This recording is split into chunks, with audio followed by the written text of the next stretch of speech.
OsmondLaw.com. Looking at slow traffic today in the Orlando area for those traveling east and westbound on I-4 through downtown and by the major attractions exits. Right now, things are up to speed for those traveling north and southbound on Florida's Turnpike. No delays to report for those on the 429 or up and down the beach line. If you come across any traffic problems, just make sure to call the Valvoline Instant Oil Change Traffic Tip Line at 866-676-8477. With traffic, I'm Samantha Canning.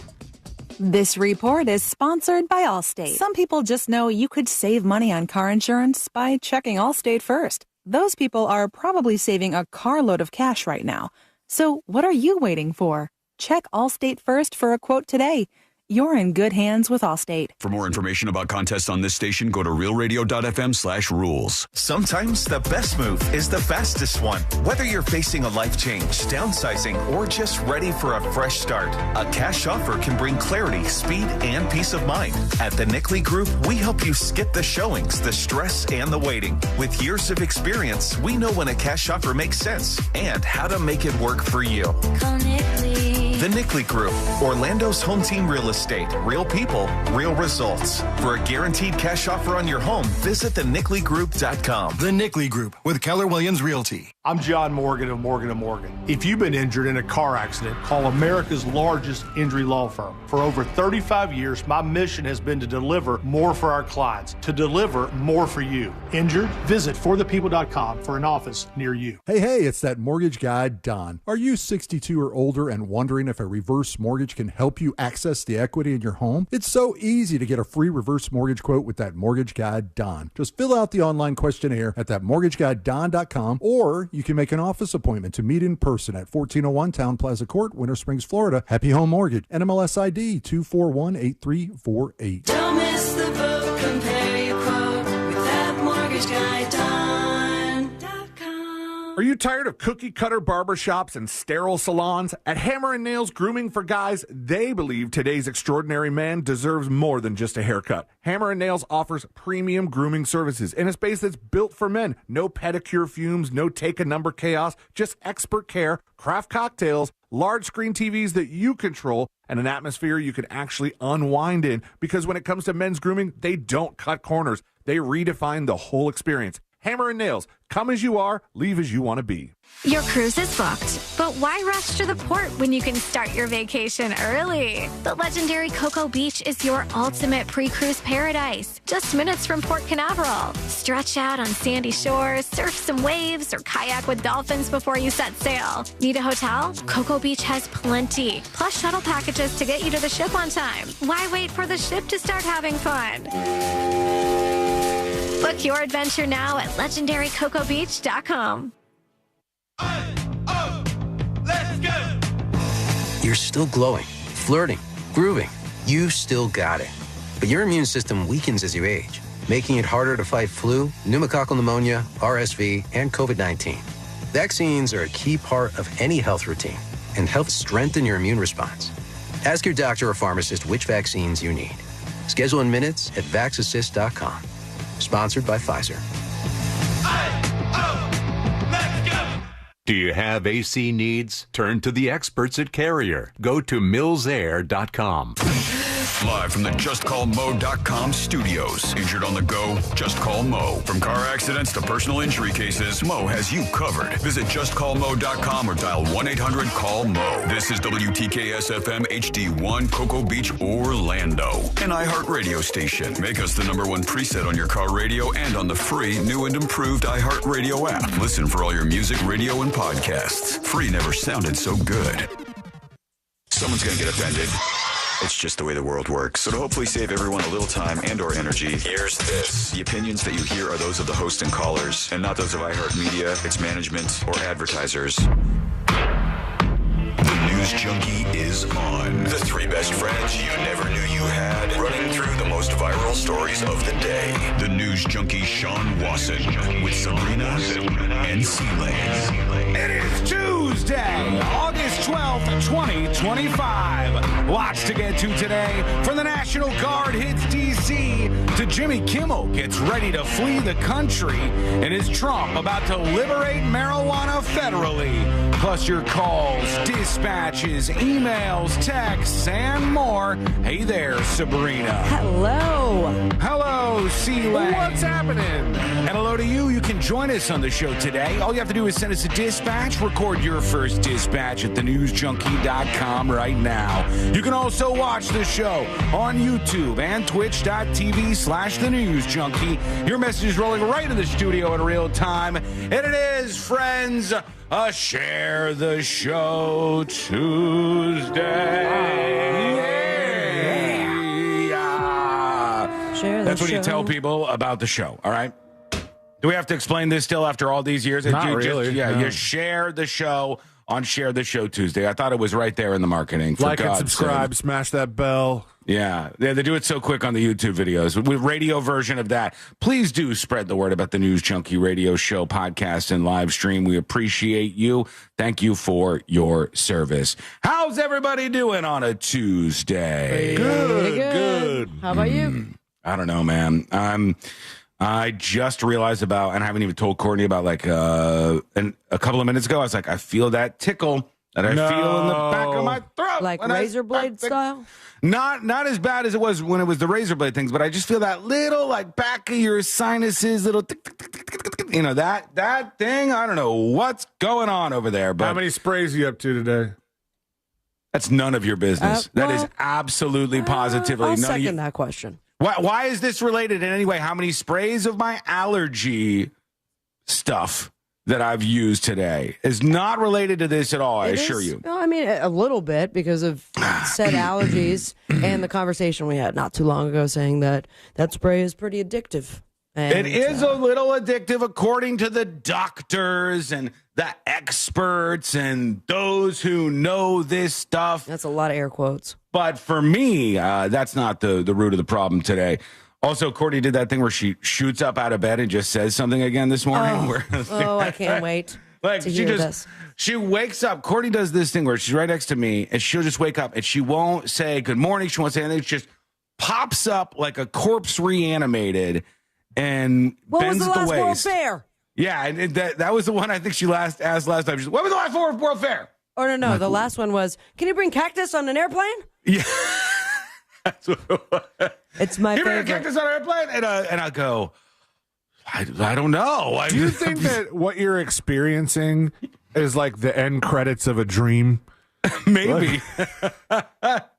She pops up today, C-Lane, and she goes, boom, from 0 to 150 miles an hour. She pops out of bed like a reanimated corpse, and she goes, is Celine Dion okay? And I go, yeah, she's definitely dreaming, man.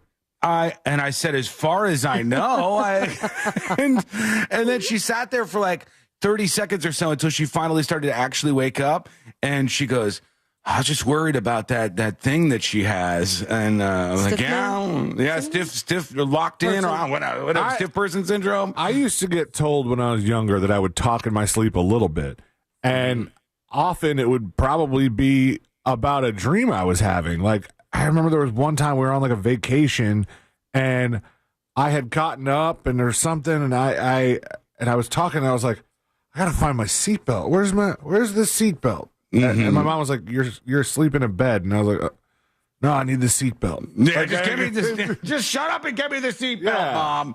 Don't question me. It was like I was half in the dream and half like reaching around this cushion I was sleeping, this vacation bed that had been crafted out of couch cushions for me. It's nice that you're still considering safety in your subconscious. Oh, yeah. It is. And you're also, I've been told for my entire life, like, if somebody is kind of sleepwalking or something, you got to be very gentle. So, like, when Courtney does this stuff, I'll be like, is Celine Dion okay? She's dead. I should do that. Like, if I said it as fast back to her as she did to me, if I popped out of bed like that, she's dead. R.I.P. Be very weird. I could keep that going for weeks, probably. Yeah, the problem is, like, you're also just waking up, so you're not, like, you don't have a magazine full of great answers to that question ready. And now, after the fact, all you do is think of new ones, like, oh my gosh, I should have said she had a heart attack, but they revived her with the power of love. You get it. You get it. All right, let's put our ears to the ground, our fingers on the pulse. Let's see what's happened in this great, big, wide world of ours. And we go to the streets. I don't know what streets we're going to, but looks like could some be Miami. sort of boardwalk. Yeah. The ones made of cheese? Could be Miami. Could be Los Angeles. Could be San Diego. I'm getting a Hollywood beach vibe. Whatever it is, it's one of those beaches where, I used to go to the beach in a couple of places in South Florida when I was younger. And the distance from where you park your car is sometimes like maybe 20 feet from where the water is hitting. There's not like a lot there. But then sometimes like South Beach, you go to South Beach. If you guys have never been to South Beach, you park or whatever in South Beach, God forbid. And then you try to walk and you like there's beach for a while. Like you're moving across the beach for that. It looks like that type of area. So that would be like Venice or, South Beach or whatever. And this guy's on a bicycle. Maybe we'll find out more. And I think this is evidence. You guys tell me if you agree that people are just tired. People are tired. They're over it. They're over all the weirdos. They're over all the clout chasers, all these people with main character syndrome that want to film all their stuff everywhere. And they're like, I'm here I am doing my tricks and whatnot. People are over it. They are absolutely over it. And this guy, he's a younger guy on a bicycle. He's going down the strip by the beach where it's a public area where all the people are supposed to walk. In my estimation, there probably shouldn't be bikes on there at all. But he's on his bike, and he's one of those guys who's filming himself, and he's doing a wheelie the whole time, like driving through the crowd in the most obnoxious way. And then one guy goes, enough. This guy was wheeling in a crowded place, and this happened. Knocks him over. What is wrong with you, bro? Oh, excuse me. Oh, my bad. Excuse me. Yeah, it's like, what is that guy's deal? The guy who did not want to deal with it anymore. He's wheeling through the audience of people, and one guy goes, boom, and just knocks him over. I think it's also worth mentioning this man's bike is the same color as that man's shirt. So a little matchy up, yeah. It might have been. Let's watch the collision. This guy was wheeling in a crowded place, and this happened. Boom.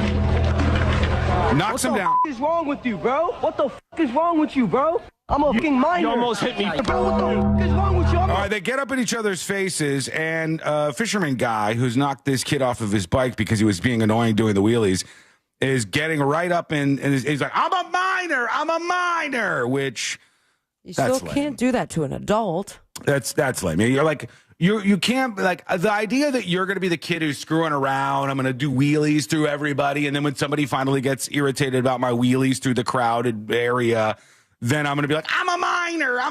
Like, okay. You're a minor, but you have the wherewithal to, at least assume that you could just do whatever you want without consequence. Mm-hmm. Yeah. It's not such a minor trait. It's like a get out of jail free card. Like, whoa, I'm a minor. What are you? Recording? You want me to call the cops? You just assaulted. Gave my life to Jesus. That's the only reason I'm not putting my hands on you. I'm 16. I'm 16. I'm 16. Nah, that's cool, bro. You lucky I gave my life to Jesus Christ. Yeah, you're so lucky. This video brought to you by JC himself, Incorporated. Also, C-Lane censored this right before the show, and he said, what the juxtaposition between you're lucky I gave my effing life to Jesus Christ. Like, it's like the only reason I haven't put my hands on you is because I gave my life to Jesus effing Christ.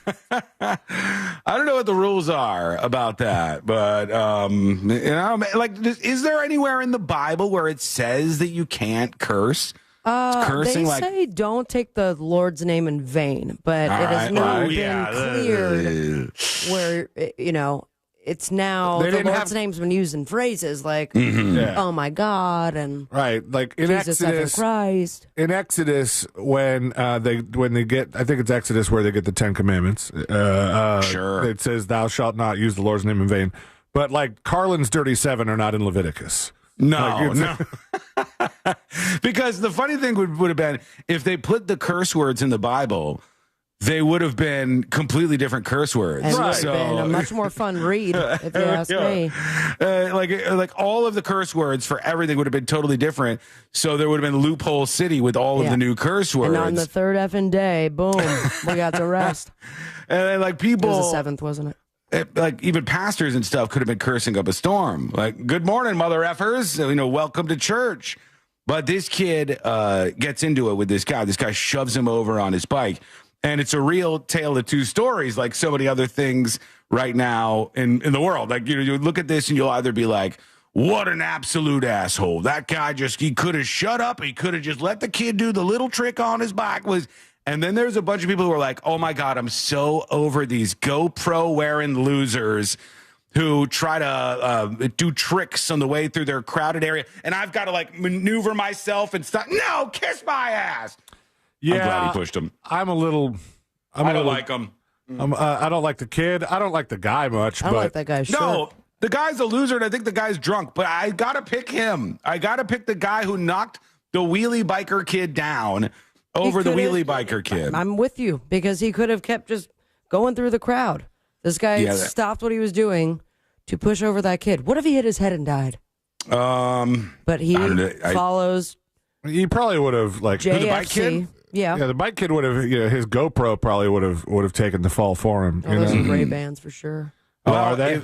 If he would have, if this kid would have fallen and hurt himself, there probably could have been charges for the guy. But somebody's got to risk it. Somebody's got to risk it. I think there should be. I think there still could be charges for the guy. I mean, this is a clear cut case of the dude put his hands on him.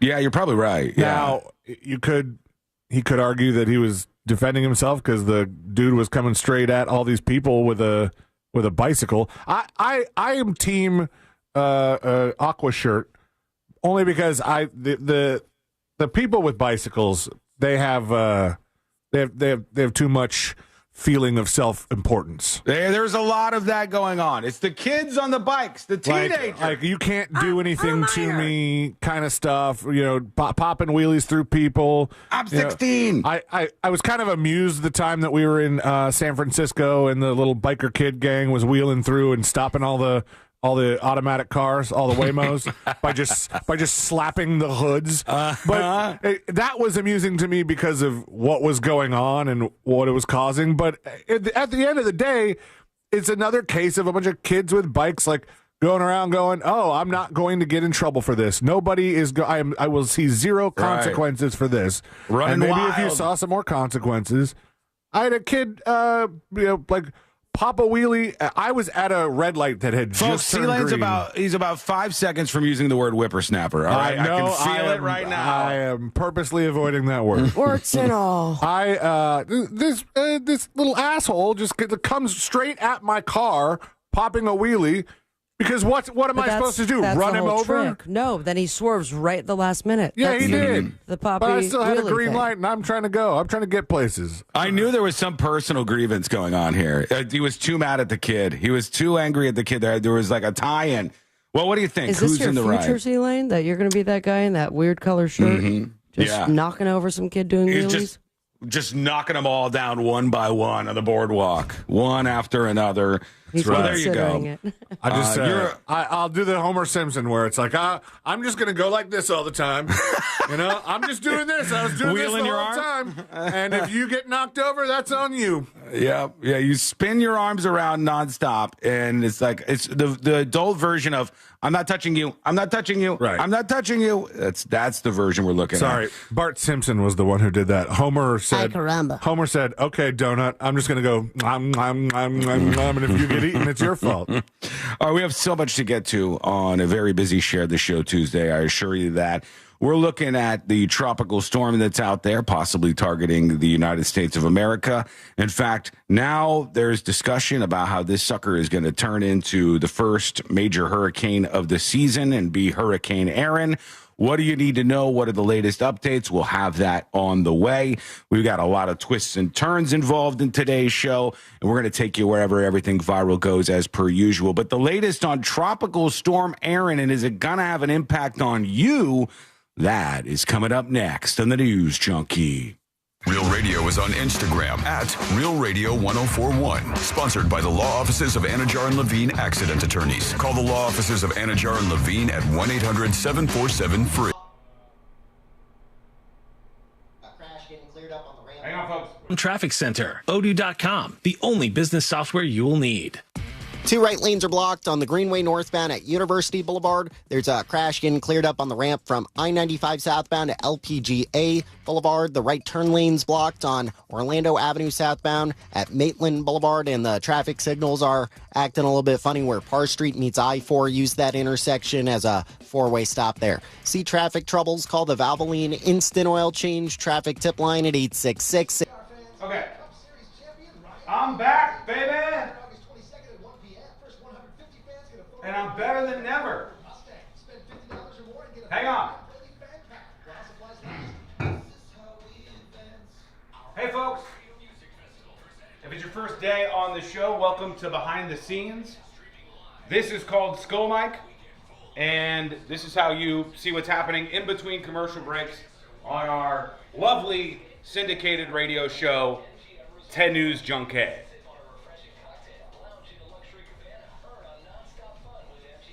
Speaking of Spanish,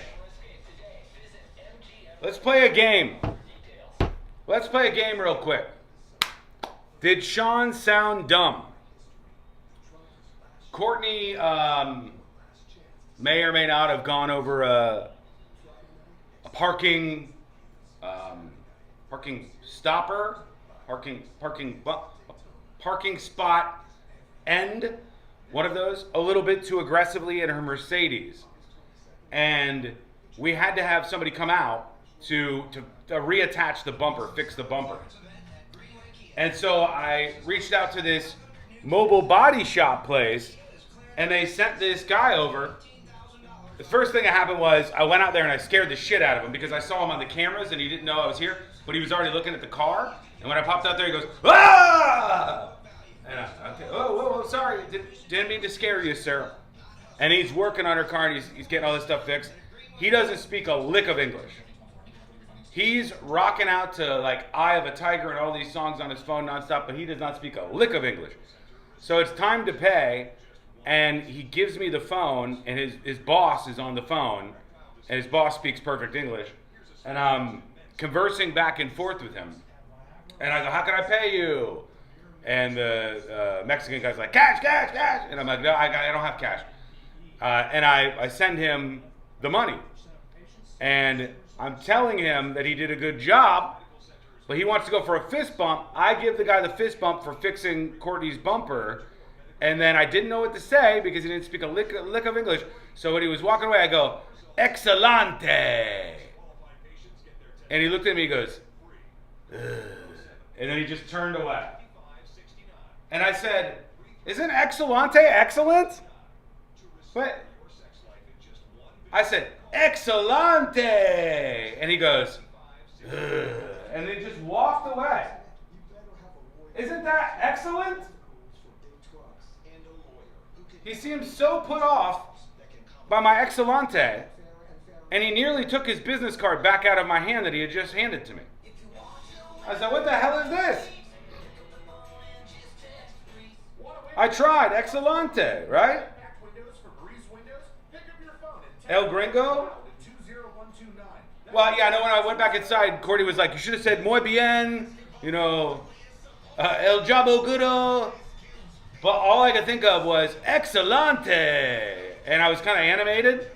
And he just was like, okay.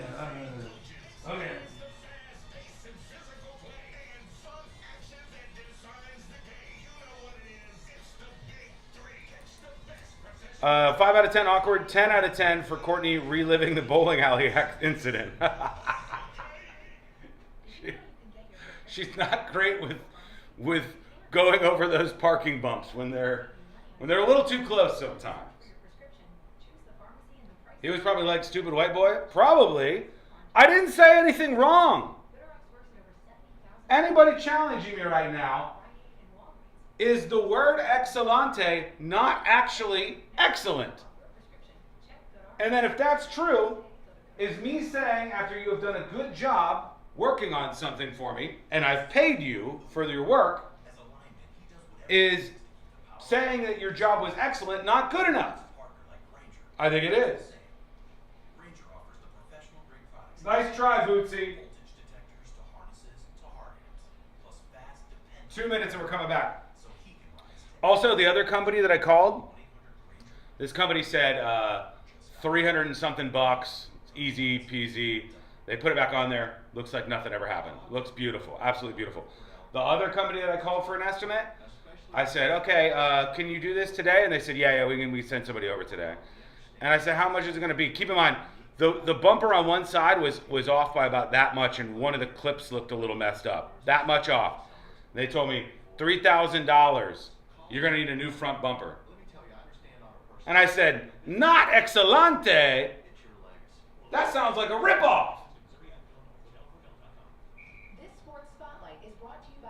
90 seconds and we're coming back.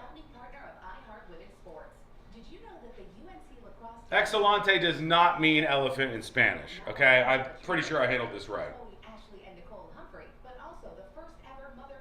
Excelente? I might have said excelente or excelente. I think I said excelente. Is that a whole different word? Wait, is that a whole different word?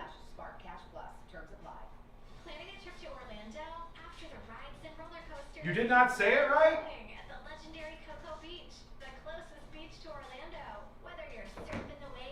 You guys are messing with me, man. I don't believe you. I'm taking this to the airwaves. Unbelievable.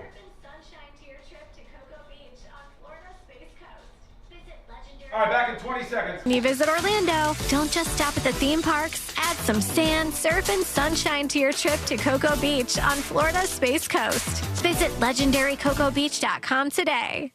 In 1920, a magazine article announced something incredible. 2 young girls had photographed real fairies.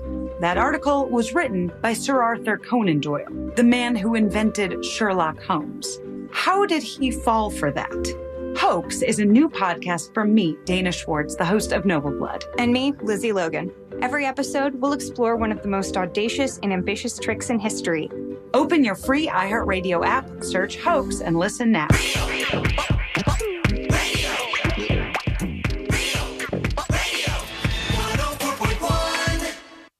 On the bright side, we're not dead yet.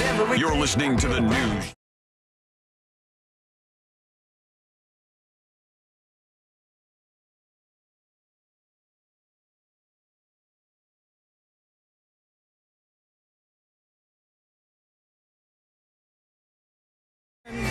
Going to be a hurricane real soon. What do you need to know? What's happening?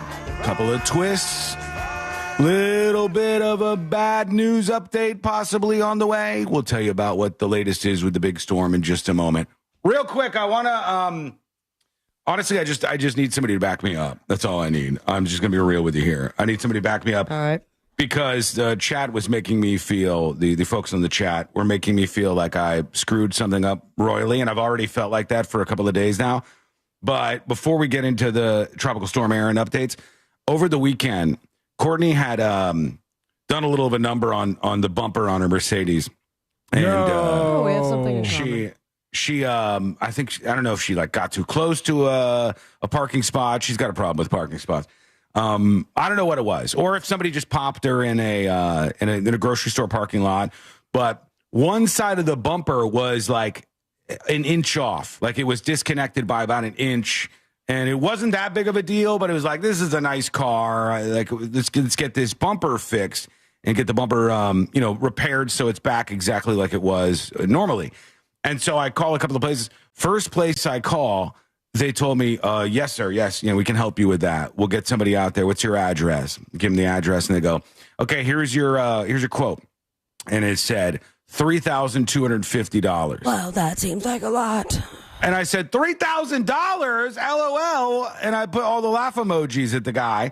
And he goes, yeah, our mechanic has said you need a new bumper. And I go, my guy, the bumper is disconnected. It's perfect otherwise. It's disconnected by about an actual inch. That's all we got going on here. There's not even a scratch on the bumper. I don't want to, like, obvious IT guy you hear. And, turn it off, turn it back on. But have you tried just pushing the bumper back in? I did. Okay. I immediately tried to do that. So anyways, I get a good company, and they come out, and there's a mobile repair company, and they're going to fix Courtney's bumper.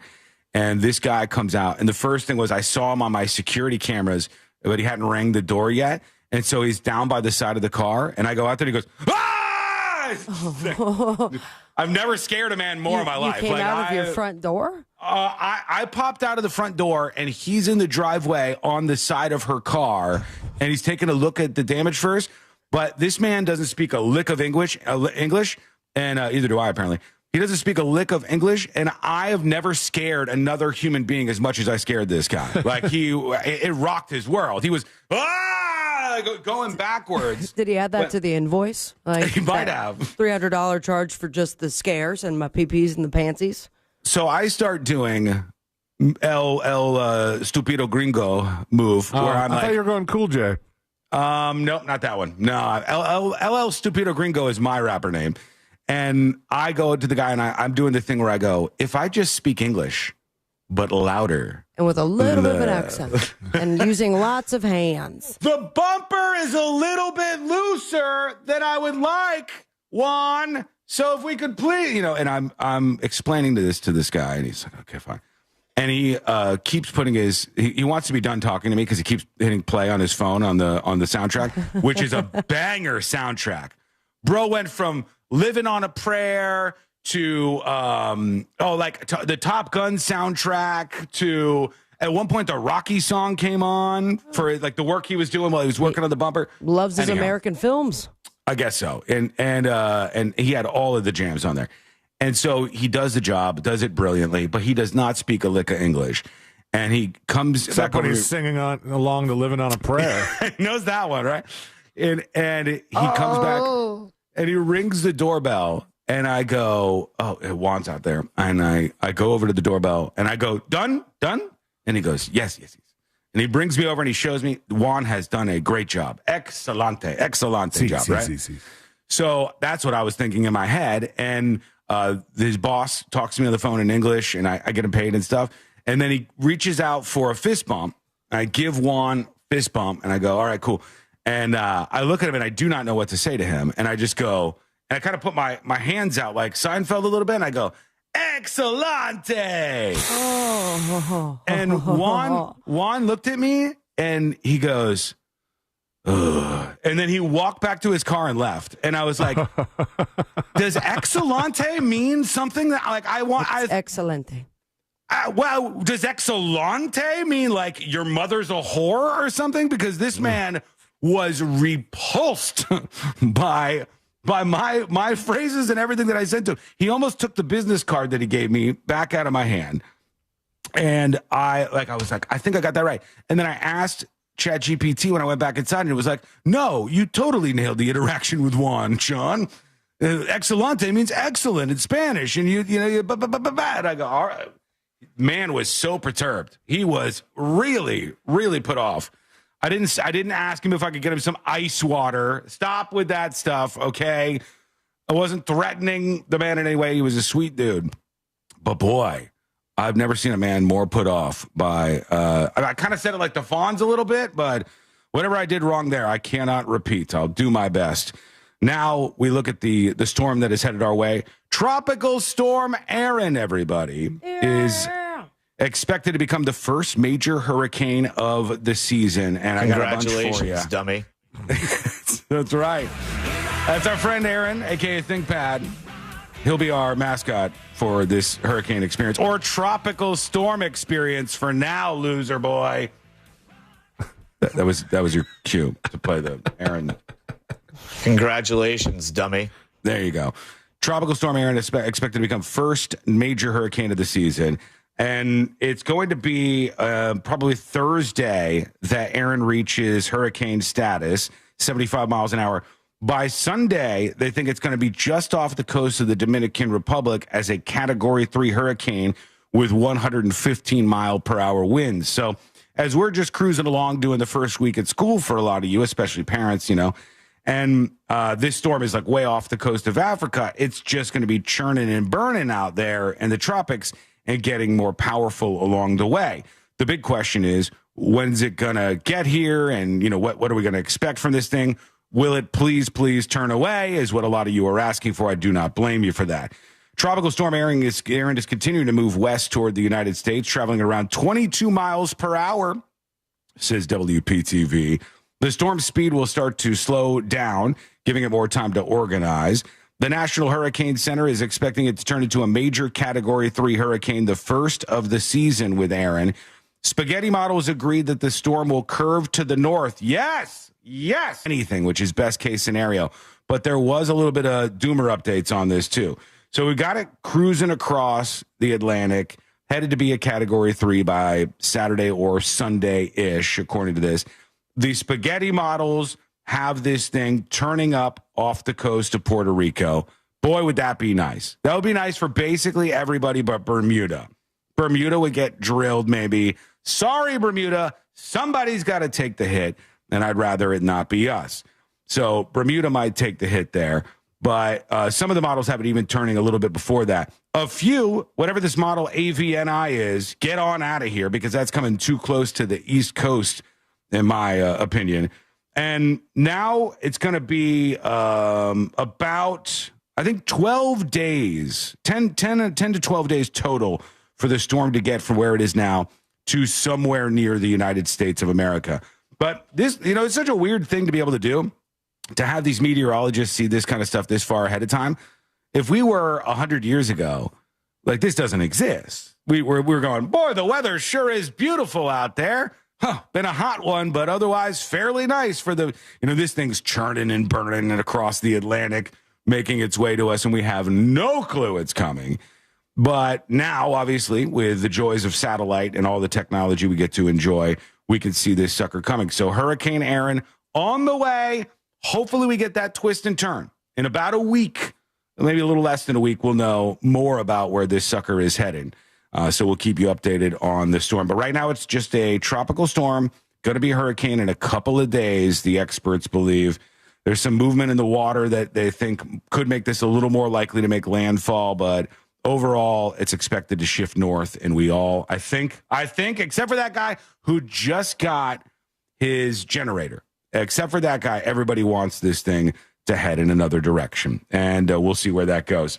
Okay, some quick updates on what happened yesterday in Washington with Trump sending the National Guard into Washington. He says crime is out of control. This is wild.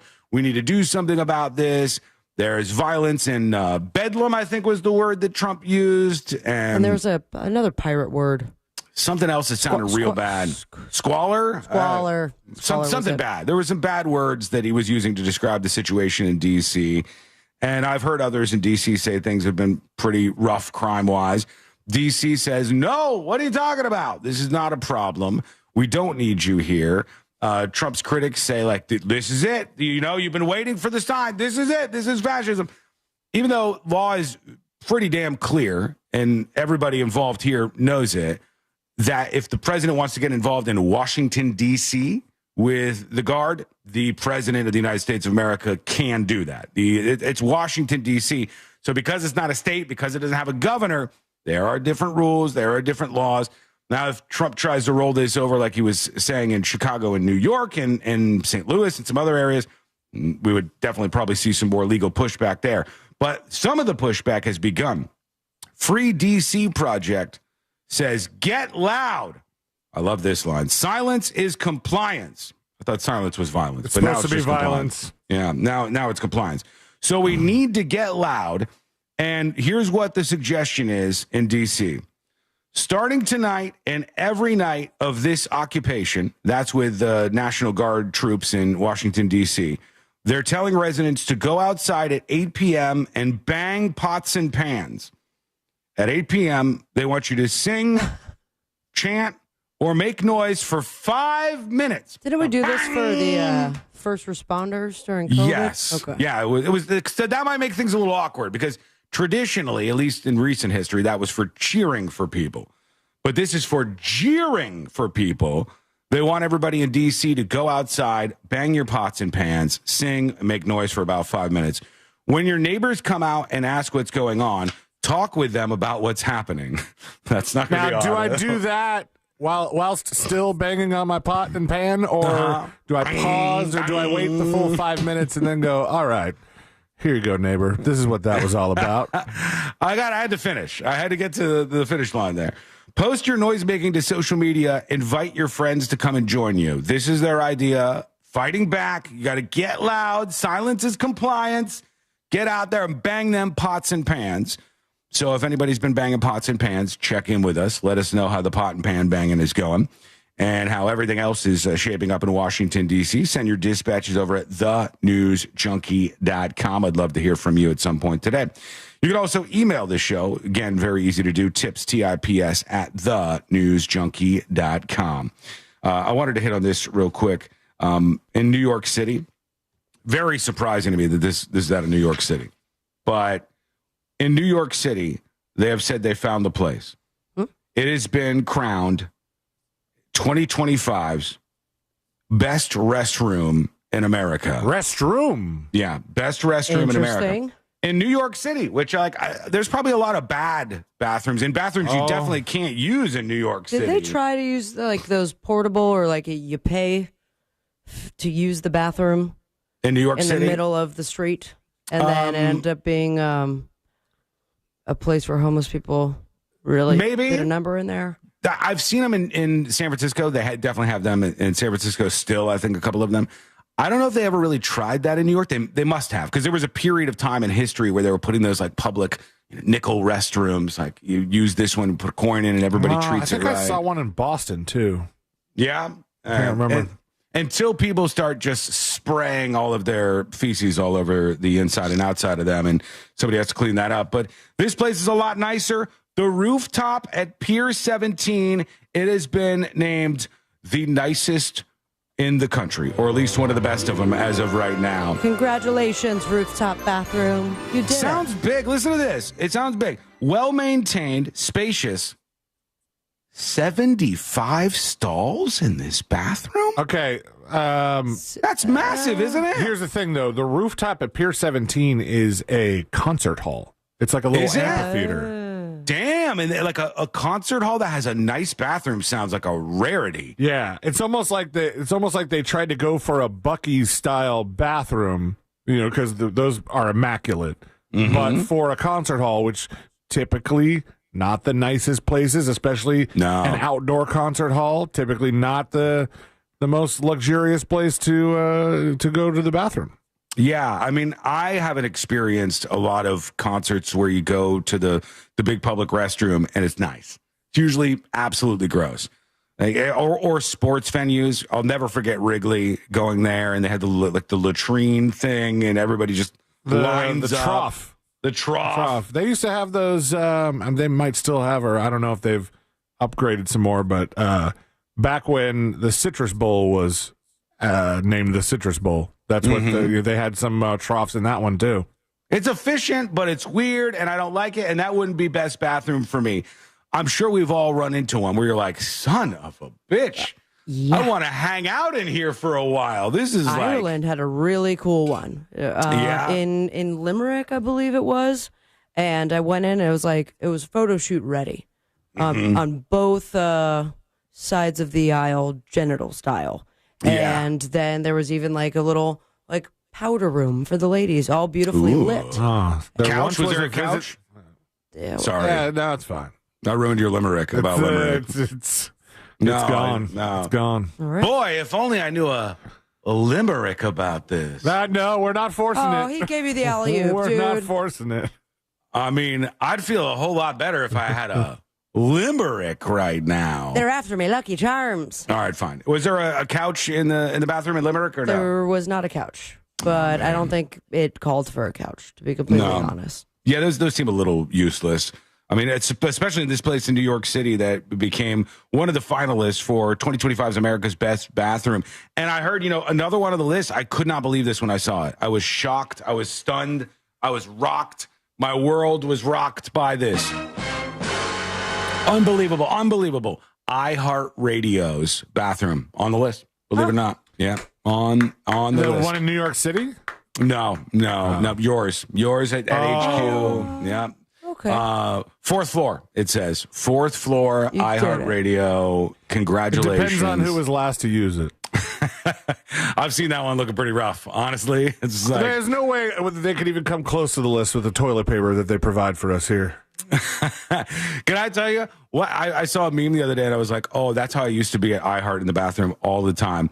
There was a meme of somebody walking into a bathroom and then they spin around 180 degrees and walk back out of the bathroom. And it's like me when I go into the bathroom, but then notice somebody I know is in there. Like I see somebody's shoes that I recognize. Poopy time over. I used to always do that. I would walk into the iHeartRadio bathroom, and if I saw anybody's shoes that I knew, I'd be like, just checking out the facilities. I wait. I'd be dying, but I'd be like, oh, it's not time. This is not the time to do this. Okay, we got some emails and feedback, dispatches, all kinds of other stuff to get into today. We'll do that momentarily. Also, more about what's happening in D.C. A lot of response. Some people getting angry. We'll hear from them. And C-Lane, the babies, there's been a change with them, okay? All right. Jackson's still in baby territory. Is there like a recall? Or? Not a recall just yet. Mail-in rebate. I need you to stop everything you're doing with Jackson and listen to this news to see if it changes your strategy moving forward. Seems like a bad idea to me, but some parents are taking to this big change. What is it? I'm open. That's coming up next on the News Junkie. This weekend, Real Radio 104.1 smells like the 90s.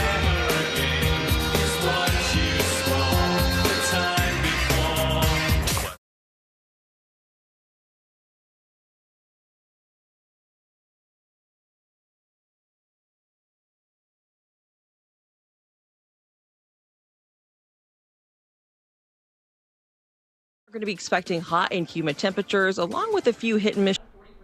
Hola! ¿Cómo estás, muy bien. This report is sponsored by Advanced Auto Parts. This is how we advance. NASCAR fans. Stop. Cup Series Stop. Ryan Blaney at Daytona. Be there August 22nd at 1 p.m. First 150. Me llamo Juan. And the number 12 Ford Mustang. Spend $50 or more and get a free Te llamo? fan pack. While supplies last. This is how we advance. There's a lot of good reasons to go solar. Soy es un broadcaster. What it does for the environment. It's very green. Am I nailing this? Energy. Some people do it because they want to own their own power. Or they Tú want to es for when a storm comes through. Chatarino. They are covered. A lot of people just want to save money. If you want to save money right now is the cheapest you can go solar. Batteries are going up in price, and that federal tax credit goes away at the end of the year. Feed on YouTube is choppy, brah. I think that's you, brah. Everybody on YouTube. Feed choppy yes or choppy no. YouTube, choppy yes or choppy no. So if you want to add a battery to your existing system, that's included in the tax credit. You not only produce that energy you store. Not in Spanish. You can check out all. We'll see if Patrick was right. Touch it. See how it attaches to your roof. If you need a new roof, they can help you out with that too. You get an additional $500 off. Choppy no. From the News Junkie sent you, but don't wait. You gotta save that money now. Twice now? 777-5050. 407. Not choppy. Choppy no. Oh. Hello? Installersoflorida.com. Excelente. What can I do for you? Nothing. Where are you going? Did you approve going for a run with me or no? I don't have to. Let me be clear about something. I'm going to need you to approve all runs before you leave, okay? I have to approve the run? Yes, approve your runs before you leave. So all I have to do is ask myself. No, I need you to have me approve all of your runs before you leave. Do you understand that? No. I'm ready for you to ask me if I approve the run. Oh, I didn't approve it. Okay, be safe out there, please. Did you eat a banana? Yes. How many bananas did you eat? 1. How many Celsius did you have? 1. You only had 1 Celsius? Yes. I think that might be why I'm crashing later, is because I have 2. Maybe. Maybe because you're just born tired. I'm a sleepy girl. I noticed. All right, I'll keep an eye on Celine Dion, okay? Okay, thank you. See you later. Bye!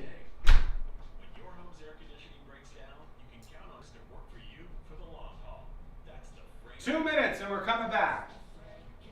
I mean, 2 minutos.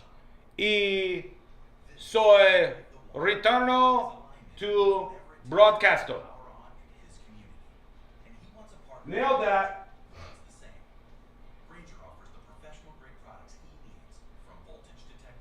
Parents, this next segment is really targeted to you. People are getting wild out there with their kids. They're getting wild out there with their kids. And I have a take on this. My take is, I don't like it. I'm not a fan. I think it's bad what's going on here. What is it? That's what we're going to learn together. So come on. Come on, knock on my door. We'll be waiting for you. Here we go.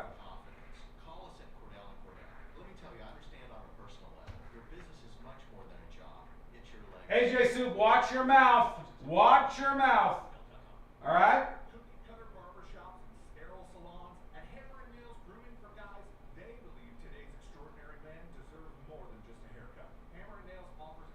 Is it real news that if you share an address with somebody for 5 years, you're officially married? Common law marriage is what you're talking about. Depends on what state you're in. All right, we're coming back now. Expert care, craft cocktails, large screen TVs that you control, and an atmosphere you can actually unwind in. Because when it comes to men's grooming, they don't cut corners. They redefine the whole experience. Hammer and Nails. Come as you are, leave as you want to be. Live radio, trusted DJs, breaking news, live play-by-play, endless music, and podcasts just for you. It's the free iHeartRadio app. Radio your way. Join the millions who already have it. Download the free iHeartRadio app, the #1 app for radio. At Rasmussen University, we offer a full suite of nursing programs from pre-licensure to doctoral, online and on campus. Programs vary by campus. This earful of real radio is brought to you by JustCallMo.com. Injured on the go? JustCallMo.com.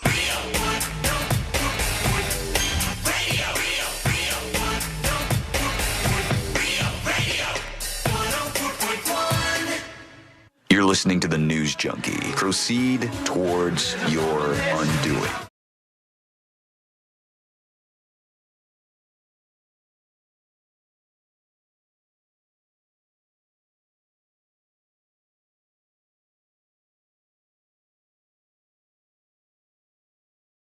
Newsroom.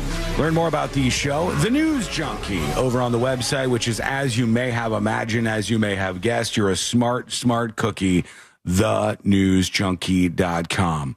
One of the things I'm most amazed by here on planet Earth is the fact that the United States federal government has allowed C-Lane to procreate. And I don't know about this decision. Have you seen that baby? I didn't really I'm ask very him. glad. No, DNA-wise, the baby's doing okay. He's a cute kid, and he's a monster in size. I mean that in a positive way. He's a little bit of a monster in person as well sometimes. I mean, you better watch out, because a couple of years, this kid will be bigger than you if he grows at the same size. It's wild. But I do want to say, you've never been a parent before.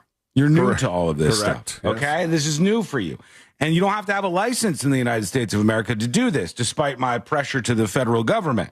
And now we find ourselves with parents who are doing some things that I would like to say are absolutely stupid. And one of those things, which is apparently catching fire right now, and I wanted to know as a new parent, well, newish, C-Lane's boy is a year, almost 2 years old. For too long, he'll be 2 years old. And the new trend, according to the Wall Street Journal, is to change things up when you're feeding your kids, all right?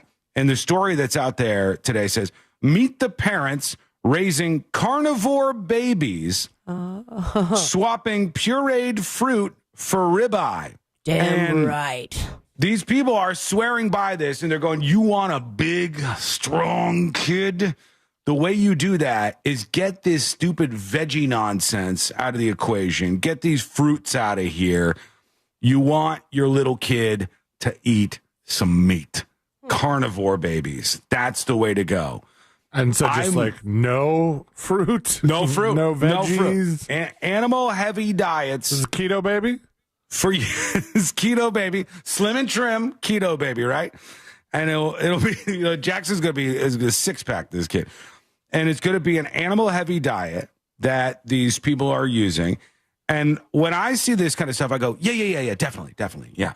Yeah, you who has never been a parent before, you are definitely smarter than hundreds and hundreds and hundreds and hundreds of years of parents who have landed on the things that they now feed their kids. And doctors who have put together Idiots, that research. But I do want to, and this morbid, see the result of that full meat diet, baby, in a couple years. Like, does it actually work? I'm sure there's been a few of them. Or they go in for their, checkup with the pediatrician, and they're like, the cholesterol's kind of up a little bit on that 3-year-old. Yeah, your kid's giant right now. I don't even think they check 3-year-olds for cholesterol. They will now after this meat diet. His LDL's off the charts now. And they got a great graphic here of a little kid and a piece of meat. And they're talking about how these kids are no longer eating the baby stuff. When Daria Quenneville's infant daughter was ready for solid food, she skipped the mushed up avocado and banana. On the menu instead, raw egg yolk and pureed chicken liver. That's what they're feeding their babies. These people, to me, you weirdos. This is just as weird as the person who's like, my baby's vegan. My baby's vegan. My dog's vegan. My cat's vegan. You're a vegan, okay? These other things are just whatever you're making them because you have control in your little world. Why don't you just take the Rex from every other parent before you that has what appears to be a big, beautiful, bouncing, healthy child, right? Do that instead of being like, well, you know what I'm going to do here? I'm going to go ahead and give my child ribeye. That sounds like an experiment. And an expensive one or expensive. Oh, would it be more expensive? What's Jackson eating? Him a ribeye. What's Jackson eating these days? Filet mignon. He gets some of the Gerber meals that are go-to, like a chicken and rice with veggies or mashed potatoes. There's the pasta stars with meat sauce. Anything he's like rejecting, just completely. Flaming hot Cheetos. I think we're going a little bit. It depends. Like there's sometimes where it's like, oh, he seems like he'll eat anything, and then he'll kind of push back at some things. But a lot of times when he pushes back, it's because he wants to feed himself. Yeah. So he'll get mad at that. I'm like, all right, fine, feed yourself. You end up like a big mess. Look at you. Has he had any meat? Has he had like a steak, a little bit of a steak or anything yet? He's had pieces of steak. Mostly the meat that he has is chicken. He gets chicken nuggies, or he likes ribs. He likes anything that he can hold and chew on. Like corn on the cob, ribs. Or like a Flintstone. Give him a little chicken wing every now and then. I just think when people do this kind of stuff, it gives me small flashes of that apple cider vinegar series where I go, oh, no, you got it. Yeah, definitely. This is it. Yeah, everybody else, my parents, your parents, all the other parents were wrong. The cave people, they were the right ones. The cave people had it nailed, which is why they didn't live nearly as long. I mean, they had other problems too. They had a million issues with absolutely everything. Capitalism, Sean, and that's the biggest difference. They didn't have some hippie telling you about the apple cider vinegar with that weird mother thing in it. Then you're sold, and people are chugging it by the shot. They didn't have anybody telling them hey, dumb cave person, you should not feed your baby this. You should feed your baby a nice mixture of X, Y, and Z, a little bit of this, a little bit of that, a little bit of the rest. Mino told how to raise child. And then they go right back to the caveman stuff. No, everybody, why is this? What is this thing? What is this fetishization of caveman times? diets where people were like, well, the caveman diet. Do you guys look at this and say, like, hey, if I could snap my fingers and trade places, I'd love to be back in caveman times? Can you even imagine the levels of misery that are just absolutely leveled at you every single day of your life as a cave person? What if you showed up to these people's houses and just started coloring symbols on their walls? And they'd be, whoa, I thought we were doing the caveman thing, guys. Yeah. It's such a better life, right? Oh, I'm sorry. Do you only want to do it with your baby and then you want to get into a Tesla and go to the supercharger station? Like, this is stupid. They said if it makes sense for adults, why wouldn't it make sense for kids? Well, I have some jarring, shocking news for you. Not everything that adults eat is good for babies. I know. And vice versa. And vice versa, right? That's why you don't see adults, minus C-Lane, who still drink breast milk when they're grown, all right? Everybody else got off it at some point in time. Every once in a while, somebody stays on. But it's different. It's trying to wean. Yeah. You got to pick some age here, buddy, to fully get off of this. I love the line. If it makes sense for adults, why wouldn't it make sense for kids? What about filing their taxes? What about getting a job? What about, shaving their faces? If it makes sense for adults to shave their faces, why wouldn't it make sense for babies to have sex, right? Right. All of it. This is our logical pipeline. If it makes sense for adults, why wouldn't it make sense for kids? I don't know how people become so stupid, but if we investigate this article a little bit further, we may find at least some examples of why that starts out. Parents, what do you think? Let us know. Send us a dispatch over at thenewsjunkie.com. Give the boy a little tartar when we get home? Yeah. I mean, like, you have to mush it up real good. Right. But tartar is supposed to be mushy. Yeah, you're right. Yeah. And then he's just like, nom, nom, nom. Does he have any teeth? Oh, yeah. He's got a bunch of teeth. Yeah. Well, put braces on him. Yeah, it's good for adults. Adults do it. Why not? Why not kids? Somebody emails the show, thinks our take was all wrong yesterday. Well, I don't know. We didn't even agree on this, I don't think. But says, pull up, news junkies, to tips at thenewsjunkie.com. Are you guys kidding me? You don't hear a lot of loud exhausts? I'm 42 years old, and I'm part of that era of loud, poppy exhaust and turbos, etc. But I literally cannot stand it anymore. Pause. He's talking about the story we did yesterday where there's these new devices popping up across the country that will measure sound to tell if your car stereo is too loud or if your engine is too loud or if your exhaust is too loud and send you a $240 ticket. And those are going out to cities all across the country. He says those cars that have a tune on them so they can intentionally rev the engine just to make it backfire over and over and over again, it sounds like gunshots going off. That's all I hear all day, every day in my neighborhood. So he wants tickets for those people. He's on that side. And Anonymous emails tips@thenewsjunkie.com. You guys talked about bromide yesterday. We use a dibromide in our herbicide to kill heavy-duty weeds and other species. We use this with the strict, explicit knowledge of wearing our PPE when mixing this, personal protective equipment, as well as other chemicals, because it can burn us. And what did you have me search for yesterday? It was sodium bromide. We never really circled back to this.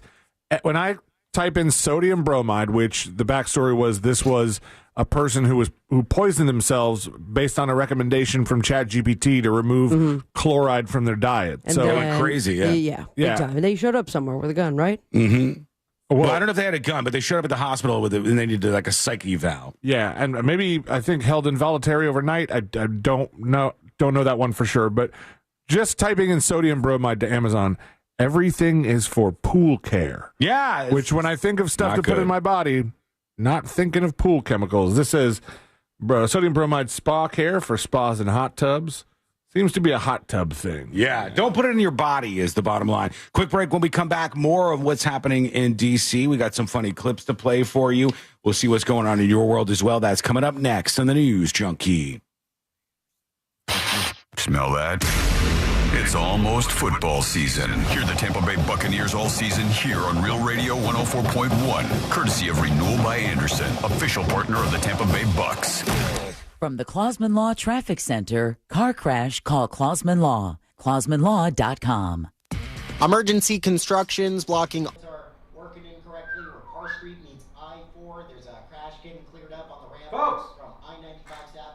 Where are my Swifties at? Huh? Traffic troubles, call the Valvoline Instant Oil Change traffic tip line at 866. Where are my Swifties at? 477 from the traffic center, James Birmingham. Big news in your world, right? Big. Taylor Swift teasing a brand new album. I have to tell you, I've never been more excited in my life. I have never been more excited. One might call it gigante. Gigante news.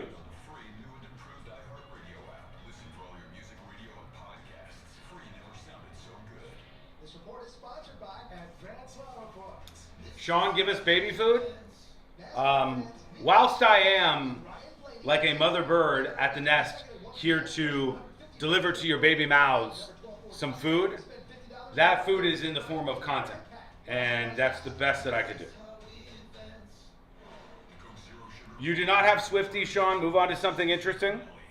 Kevin, congratulations. Now all I'm going to talk about is Taylor Swift. So, folks, Taylor Swift announced her new album on a podcast. I believe it was her boyfriend's podcast. This might be difficult because I don't know too much about this, but Kevin is a real cocksucker. So I want to make him put up with as much Taylor Swift-related content as I possibly could right now.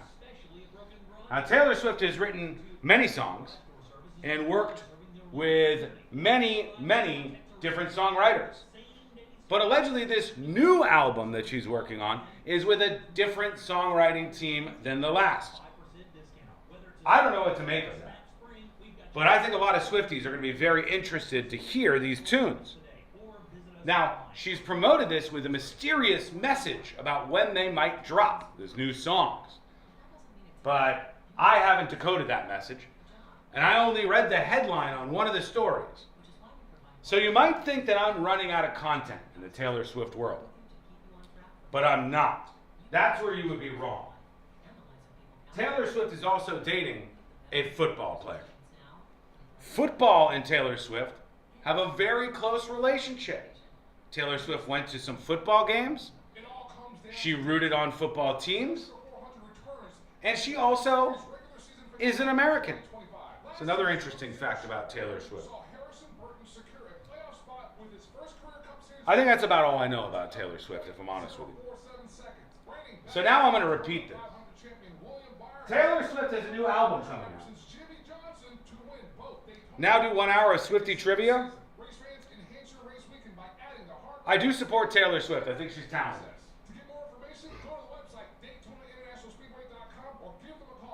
2 minutes and we're coming back. I'm just sitting over here waiting for some new Weird Al music. Oof. Is that why you're wearing a Taylor Swift t-shirt? Yes. I wore this today because I saw the news and I thought the Swifties would appreciate that I have Taylor Swift on my shirt. That's what I'm going for.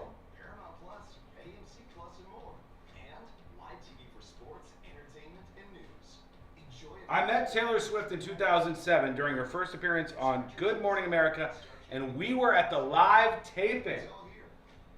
Very interesting. Very interesting news. I'd rather hear sports? Well, guess who just got some more Taylor Swift information coming at them? Taylor Swift, as we all know, is a country musician. Although some people would argue that Taylor Swift is more of a pop star. She was born December 13, 1989. She's a singer-songwriter and uses the autobiographical songwriting process, as most of you know. She's the highest-grossing touring musician, and she signed famously to Big Machine Records back in 2005.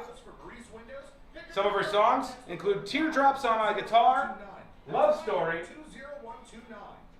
Red, oh no, it's an album, and many, Shake It Off, and many, many more. If you say one more thing about what I should and shouldn't talk about, it's all Taylor Swift, every single break, moving on.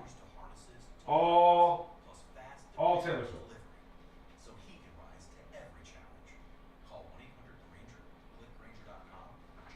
Fine! We're coming back.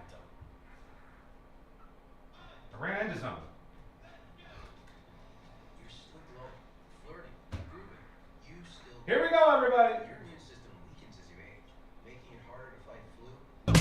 Let's go! You're still glowing, flirting, grooving. You still got it. But your immune system weakens. I don't think I dome-mic'd once yesterday. My bad, guys. Happy Tuesday. Hope everybody's having a good one so far. I'm a little clear-headed here. You know, I had my weed sodas last night, just like 10 milligrams. I was out. Watching the world Anyway, burn with some friends. I'll be back later. We got to come back and do the big show now.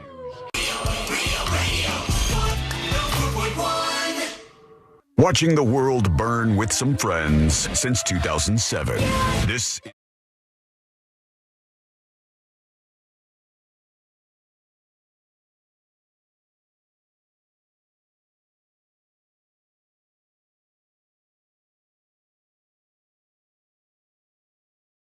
Just one little moment. You can always get the podcast. It's free thanks to iHeartRadio.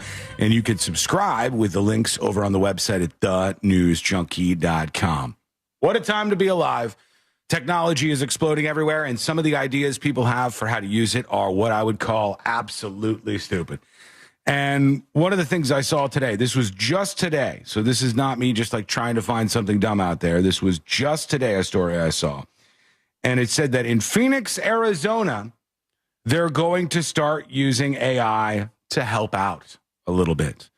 And I want you to imagine I want you to imagine this, C-Lane, all right? Let's say there's an emergency and you would like to dial 911. All right. They're going to have AI answer your 911 call. Oh, that's a good idea. That is really good, bad idea. Yeah, it's clearly a smart idea to use artificial intelligence to answer 911 calls. Because what could possibly go wrong with that? There couldn't be any issues at all, I wouldn't think. This is what they're actually starting to do. I saw, as of next year, Medicare is going to start using AI to determine whether or not you can get prescriptions and surgeries and health care, and decisions will be made starting in 6 test states with Medicare using AI to determine stuff like that in your life. The 911 operator, all you people who think you can avoid this, you're like, I don't mess with AI. I don't have that in my life. I'll never use any of this. Well, what happens when everybody else starts using it? When you dial 911 and no longer is it like, hello, 911, what's your emergency? It's some sort of AI that's answering the call for you. I'm just like, now have so many different ways this could go poorly. For one, I'm immediately reminded by the Autobots that you call and they're like, can you say that one more time? I didn't quite understand that. Yeah. Okay, one more time. And then 2, if there is like a real panic situation, we'll go with the lightest of them all. Baby's coming. There's no way we can make it to the hospital. And we've heard many calls with an actual human that walks whomever through the process of delivering a baby in a safe way. How's AI going to do that? It's going to try to go to some script, I would guess. I hope it's not WikiHow. But it's never going to be as good as a human. Unless I got this totally wrong and people are like, oh, actually, the humans are bad. Like, AI would do a better job than some of the people that are like, there's just no way that outcome would be better. I mean, I don't think. I would have to guess that the initial way of deploying this would be it gets you to the right dispatcher. At first. Right.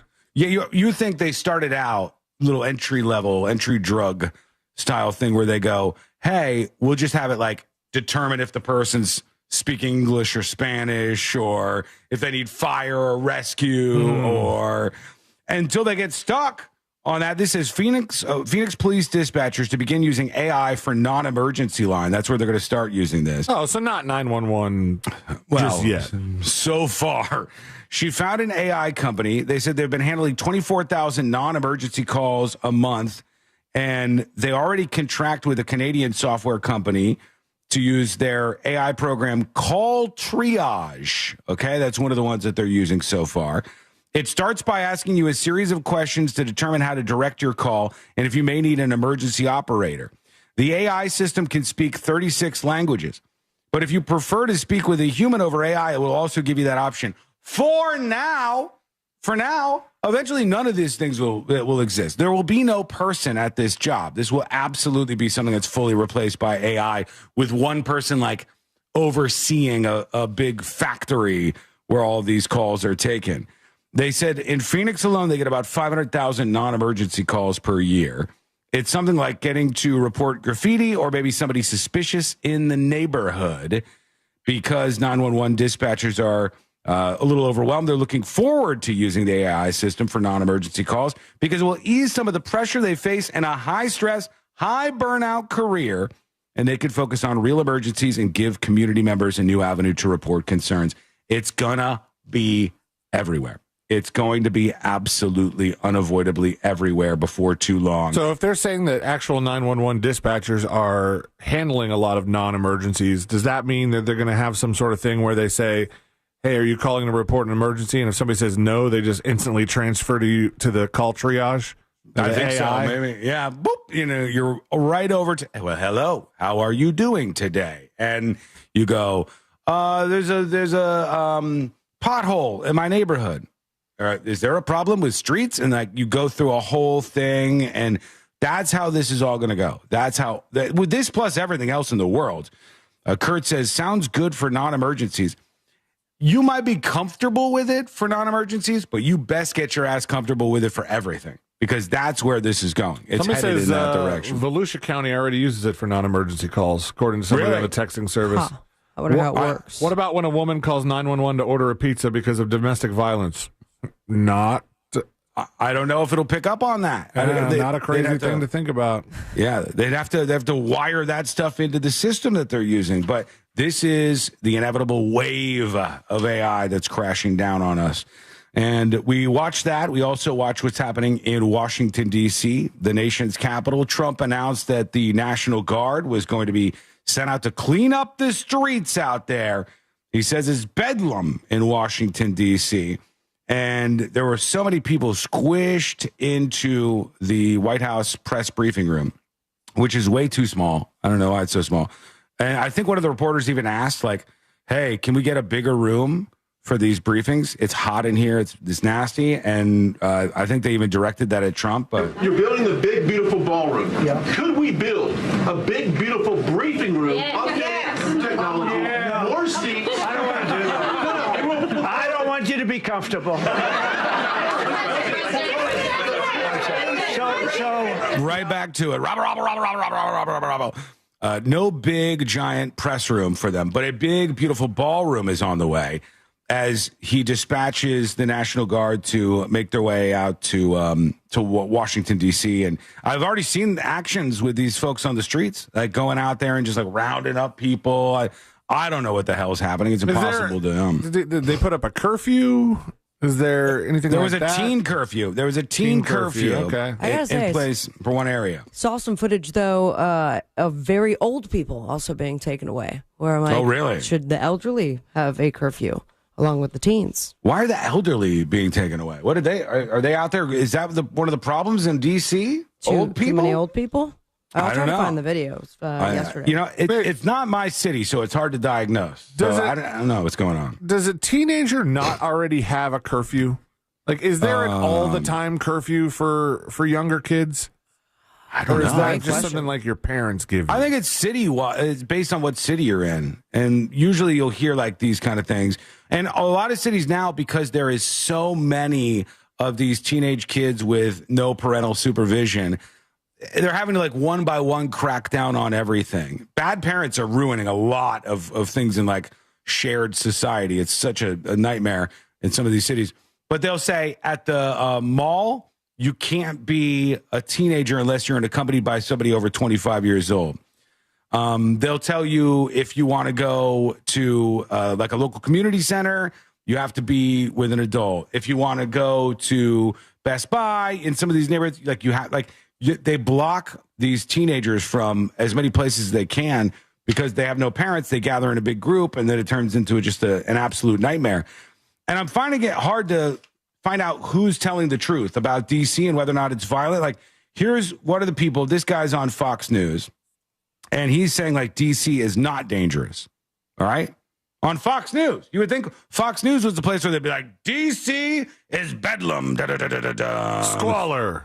This guy says, no, it's not dangerous there. But do you feel safe here? I feel safe in this city. I live in a neighborhood. Because I look over my shoulder every day. Well, maybe you look over your shoulder, but I'll tell you something. Here are two things that could be done to make this city safer. $1.1 billion was stolen from D.C. in the last budget bill. Give us that money back. We are down 400 police officers from last year. From last year, okay. And 900 from our peak because stealing our money away. He wants his money back, okay? Let's get our local It had nothing to do with defunding the police. No, it had nothing to do with defunding the police. It had to do with taking our money away. Left, just kind of laughing at him. He's just kind of like, yeah, these guys. Well, this guy says D.C. is fine. It's not dangerous. I think he keeps going. Taxpayer dollars here. If people are afraid to come to D.C., go to Disney World, get fat, eat French fries. I don't care. I've lived here 37 years. I am not afraid. I live in the city. I'm not afraid of this city. If you're afraid, go ahead. Leave your fears someplace. All right, he says, leave your fears someplace else. This guy's on Fox News. Remember that. And he's saying, like, it's not dangerous. It's not scary in this area. But then if I tune in and flip the channel over to ABC News says something different. We've been talking so much about the numbers, and yeah, usually that's how you play devil's advocate, is you talk about, oh, well, stats say crime is down. However, I can tell you firsthand here in downtown D.C. where we work, right here around our bureau, just in the past 6 months, there were 2 people shot. 1 person died, literally 2 blocks down here from the bureau. It was within the last 2 years that I actually was jumped walking just 2 blocks down from here. Damn. And then just this morning, one of my coworkers said her car was stolen a block away from the bureau. So we can talk about the numbers going down, but crime is happening every single day because this is ABC News. This lady's like, my friend got carjacked. I know. She said she got jumped. This lady's like you'd think that would make woman. the news. Maybe it did. I don't know. She said she got jumped.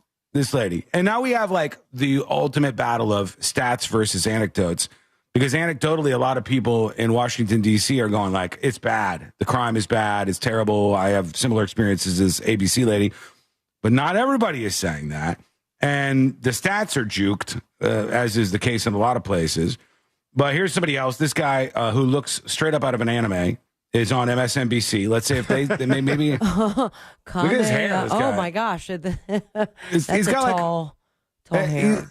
He's a little short of a troll doll in this guy's hairstyle, but he's got quite a look to him here. But let's see if he's scared in DC. I think it's really important to be clear about what is going on here. What? And a relatively small crime problem is being used for specific authoritarian purposes that we know and understand. So let's be clear about D.C. does have one really big crime problem, which was the January 6th insurrection incited by the current president of the United States. And his first act in coming back was pardoning all the people who tried to overturn constitutional republic order. So he says the real violent problem in D.C.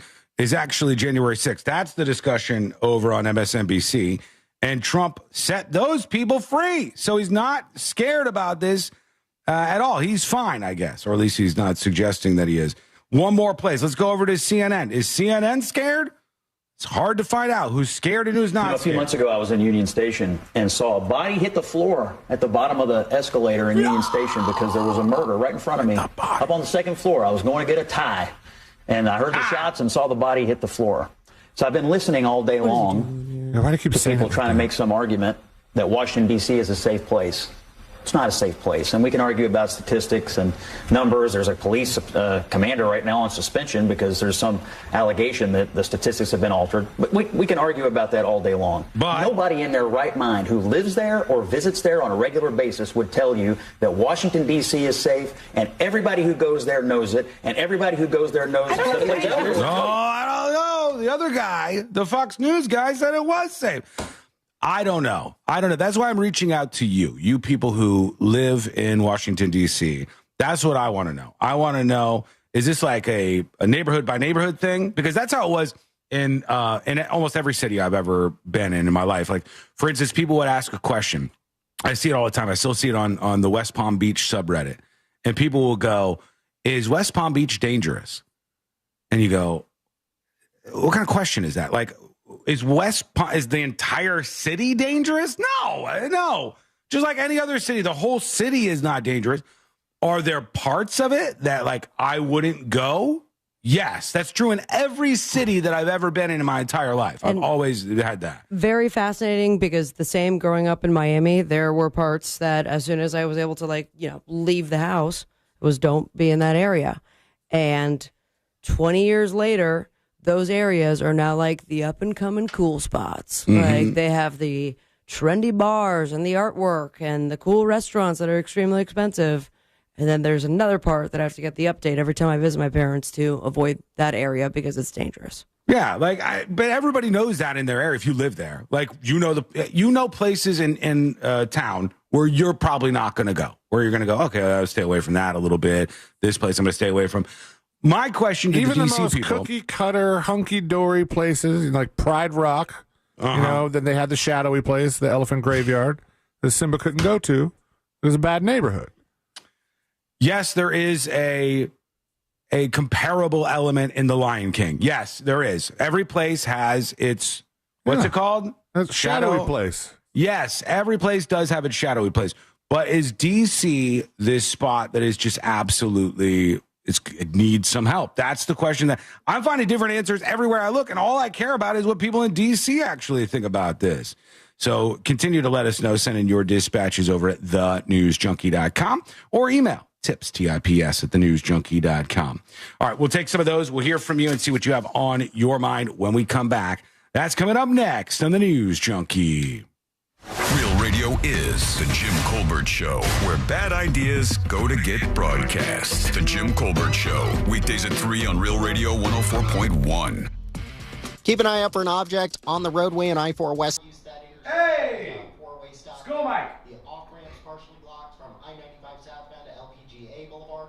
See traffic troubles, call the Valvoline Instant Oil Change traffic tip line at 866-676-8477 from the traffic center in Birmingham. This report is sponsored by Rapid Radio. School Mike! Stay connected when it matters most. Taylor Swift has announced her new album, The Life of a Showgirl, according to NBC News. Her new era is on the horizon. Are you ready for it? After teasing fans with a cryptic social media post, the pop star announced her 12th studio album, The Life of a Showgirl. I could keep going. I hope you've realized your mistake, because you will get nothing but Taylor Swift news if you talk back even in the slightest today. Right to Taylor Swift news. Every single time. Roger said, just saw her on the Brothers podcast. Roger, I talked to you about that, but some people are rejecting it. We have behaved. Don't punish us more with more Swift facts. Stay in line, and I won't go to the Taylor Swift well.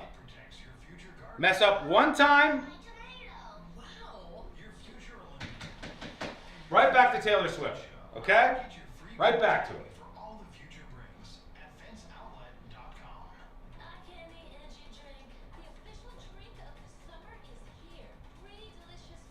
Jimmy Kimmel has suggested that he is maybe thinking about leaving the United States of America.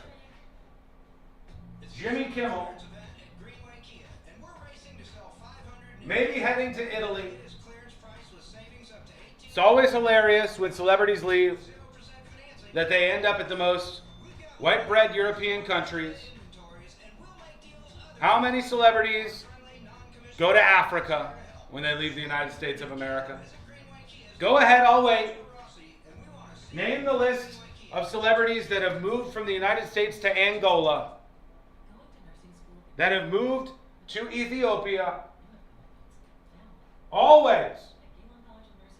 And apparently Jimmy Kimmel is a dual citizen now.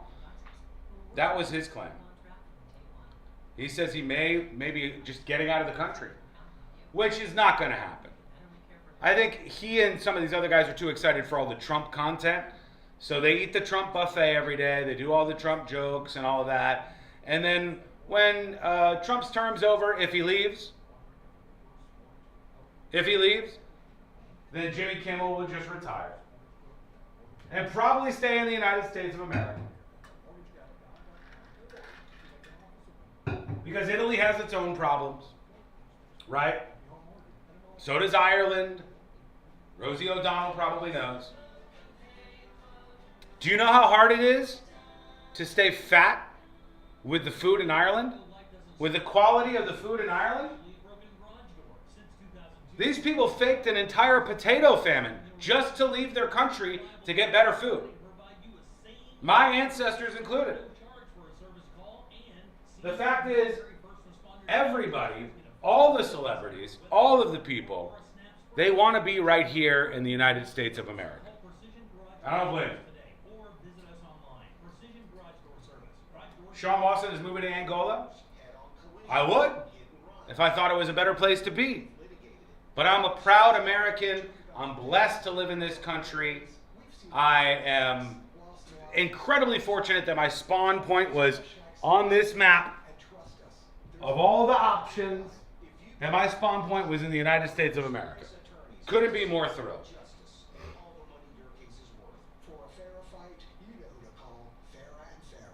3 minutes.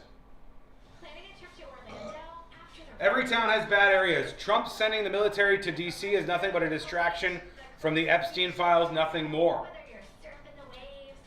Melissa, do you think if there was no drama, no Epstein file stuff, that whole news cycle never happened? Do you think Trump would have still seen the big ball story and some of the other things that led to this, or according to him led to this, and acted? You think your contention is if there wasn't the Epstein story, that Trump would not have sent the feds into D.C., yes? There's no wrong answer. I'm not suggesting that you're wrong. I'm just saying, I'm trying to clarify. Then our final seats auction ends tomorrow. It's pretty crazy to think of the lottery as spawn points. It's one of the most insane things in the world. It is one of the actual points of privilege that is undiscussed ever. Because all the people having the goddamn conversations are right here in the United States of America. We dominate the world conversation. We're the loudest sons of bitches out there. You could have popped up through no control of your own or anybody else, well, your parents, in South America, in Africa, in Asia, in Russia, in Central America, in Canada, in any of these places. But you were born, most of you, in the United States of America.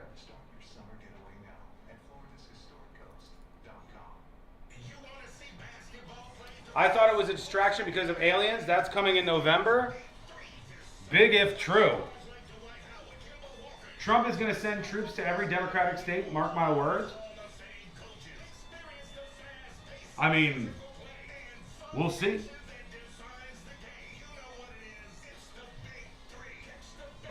We're coming back in 1 minute. I see people all the time who still don't get it. And they go, Trump is going to send the National Guard into every Democratic city. And this always blows my mind how few people know. All of the cities are Democratic. Okay? Every city in the city center, save for maybe like 5, is blue. So if he's going after a city, it's likely going to be blue. But isn't it doing a favor to people to try to lower the crime rate?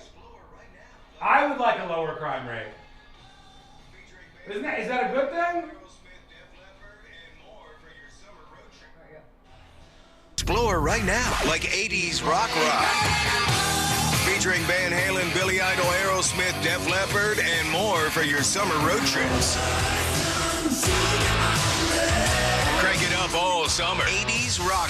Commercial free 24/7. I stay for a white wedding. Just open the free iHeartRadio app and find your next summer preset now. It's a crime to pay more than a dime. One dime down at RC Hill Mitsubishi in DeLand. Just go to rchill.com. Radio.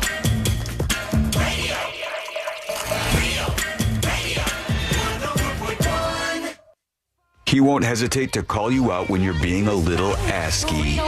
This is...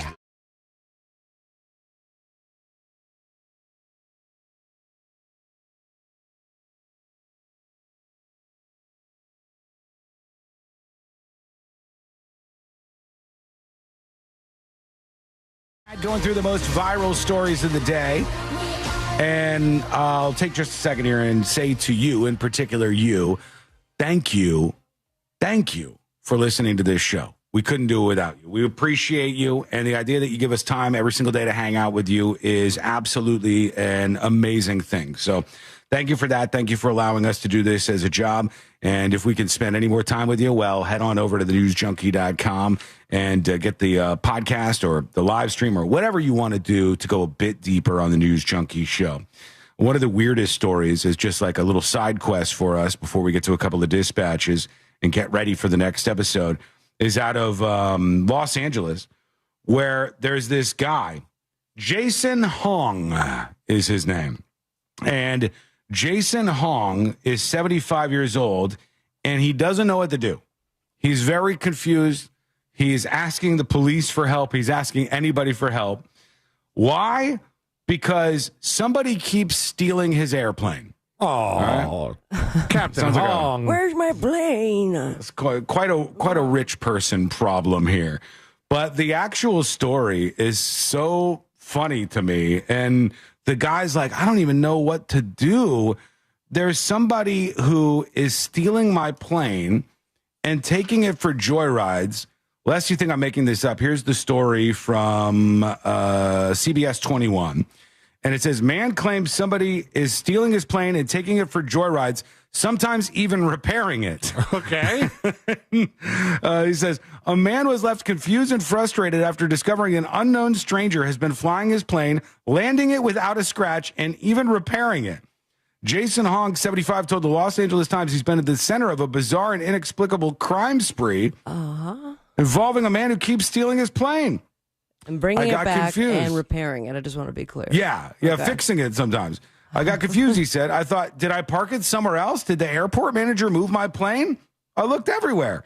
He learned that an unidentified man had stolen the plane on at least 2 occasions and flown it to South Carolina, or no, Southern California. That's closer. Southern California. Neither Hong or the authorities could determine who stole the plane. But 2 days after the aircraft was reported missing, it was found at an airport some 25 miles away from its initial location. Okay. When Hong retrieved the plane, he was surprised to find it without a scratch. There was no signs it had been stolen besides some cigarette butts in the cabin. So somebody's just stealing the plane, smoking darts, cruising around in the plane, flying in the air. He decided to remove the plane's battery so that it could not be stolen again. Furthermore, he planned on returning the next weekend to ensure no further damage had been done to the plane. When the next weekend rolled around, he arrived at the airport to find that once again the same person had stolen his plane. This time it was found around 18 miles away. Maybe time for a low jack, my man. Or maybe a dementia test. Can you track your plane? You must be able to, right? I mean, I can do this with my car. They have not been able to identify the thief due to a lack of security cameras, but he used an app that tracked the airplane's flights and learned the thief had taken 2 joyrides on his 75th birthday. He said the person must be flight savvy since, quote, Sea-Lane hardest hit. Landing is not easy, even though Sea-Lane has maintained that he could land a plane if the time and danger arose. I didn't say it would be easy. Hong said the suspect likely spent hundreds of dollars just to steal the plane, pointing at a new battery that he bought for it, tools that he left behind, and even a new headset that he found in the cockpit because they left an improved headset behind. He said, somebody breaks into your house, they're looking for jewelry or cash, right? But in this case, what's the purpose? It's like somebody breaking my window and then putting a new window up. He doesn't know what to do. One pilot from the second airport the thief landed at claimed he noticed a woman in her 40s or 50s sitting in the plane's cockpit instead of the airport's air-conditioned lounge.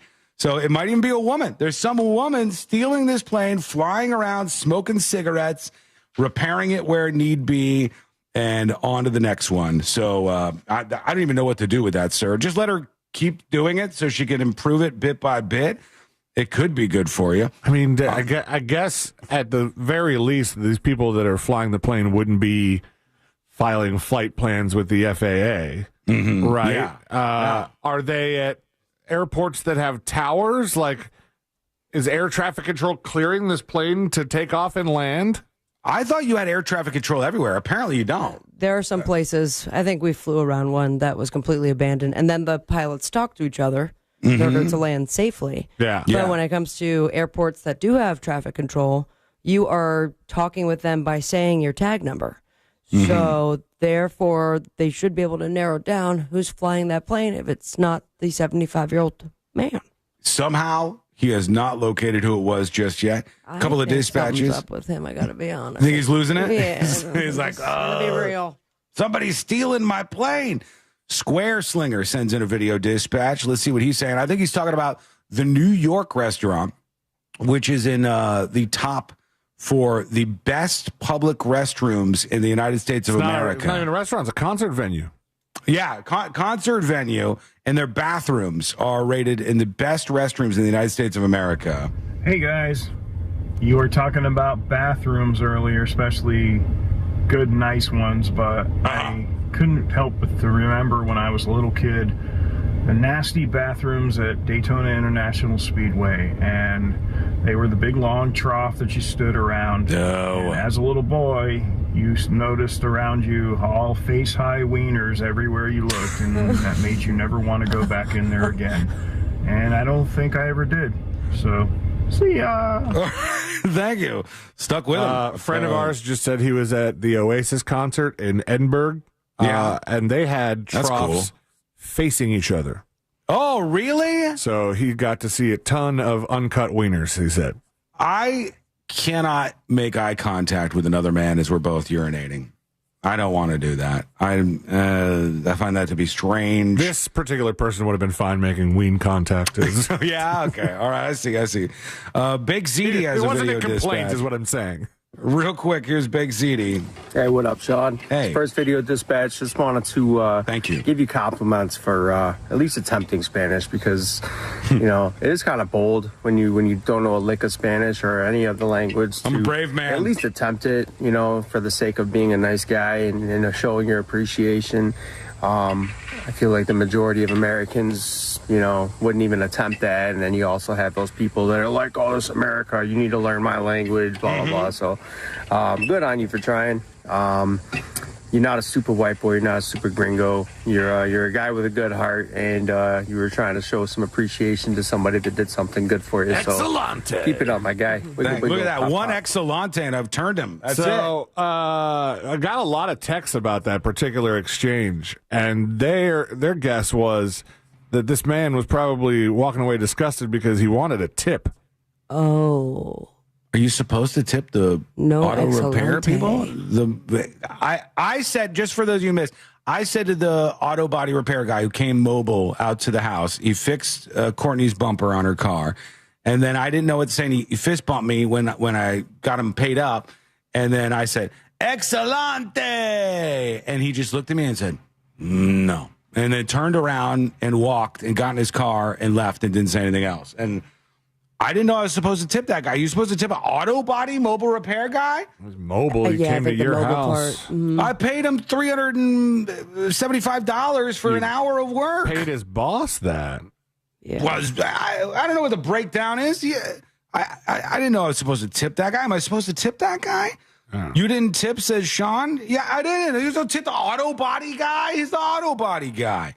Oh, we got to take a break. When we come back, the next episode with Sabrina, what's coming up on the next episode? What's coming up on the next episode? Pamela Anderson has a rumored new love and a confirmed particular set of skills with Pickles. There's an ongoing heated debate over the official worst song ever, so let's get on it.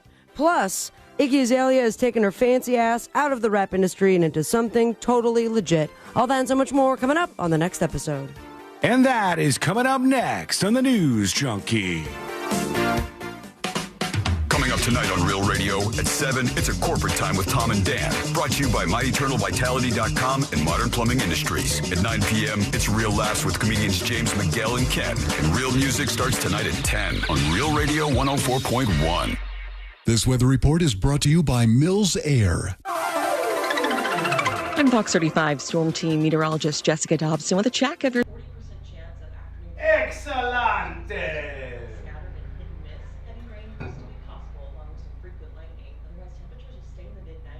Landscapers are here. You can hear them. Who tips the auto body repair people, mobile or not? No way. Those people are probably saving a carload of cash right now. So what are you? I feel like that if you tip the auto body repair person after I paid him $375 for 1 hour of work, that's when the system is broken. Obviously not you. Yeah, sure.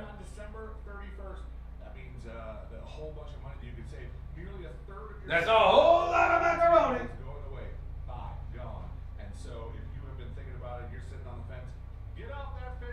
I tip the tree guys.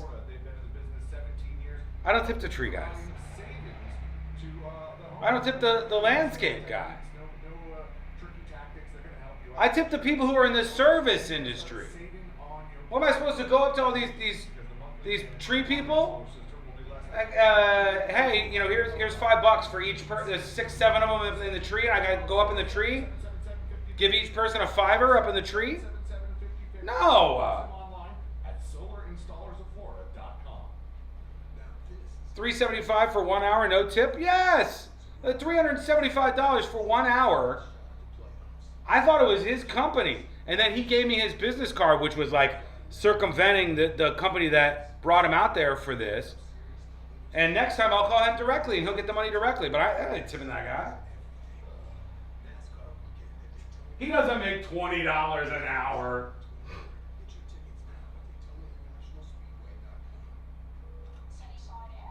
Tell her to buy crypto, that's a good tip. I don't expect a tip as a mechanic, but when a regular customer does it consistently, I don't mind hooking them up with a free quart of oil or doing some extra checks off the books. That's such a bad precedent to set. What a bad precedent. No offense, bub, but you're a mechanic. Fix my car. All right? You get paid by the hour to fix my car. This is like Taylor Swift. Taylor Swift's job is to go up there and entertain the people. And the people pay for tickets to Taylor Swift's show or buy Taylor Swift albums. Taylor Swift doesn't expect a tip afterwards. The job has been completed and Taylor Swift has gotten her money already. She moves on. She just needs one excellente and all is well. You guys are nuts. Out of control. All right, the next episode. Here we go. Symptoms could mean having a condition called exocrine pancreatic insufficiency or EPI. With EPI, the pancreas doesn't release enough enzymes to break down food, but EPI is manageable. Use the symptom checker on identifyepi.com and speak with your All right, folks. Here we go. Release enough enzymes to break down food, but EPI is manageable. Use the symptom checker on identifyepi.com and speak with your doctor. That's identifyepi.com. Sponsored by AbbVie. OUC is proud to be known as the reliable one. Based on the most recent PSC data from Florida's investor-owned utilities, OUC ranked #1 in the state for reliability. Your power, our priority. Learn more at ouc.com/reliability.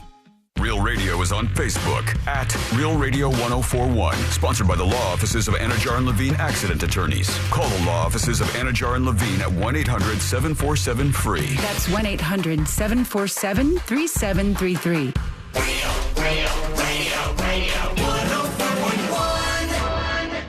The game of magnets. Taking over the world one terrible person at a time.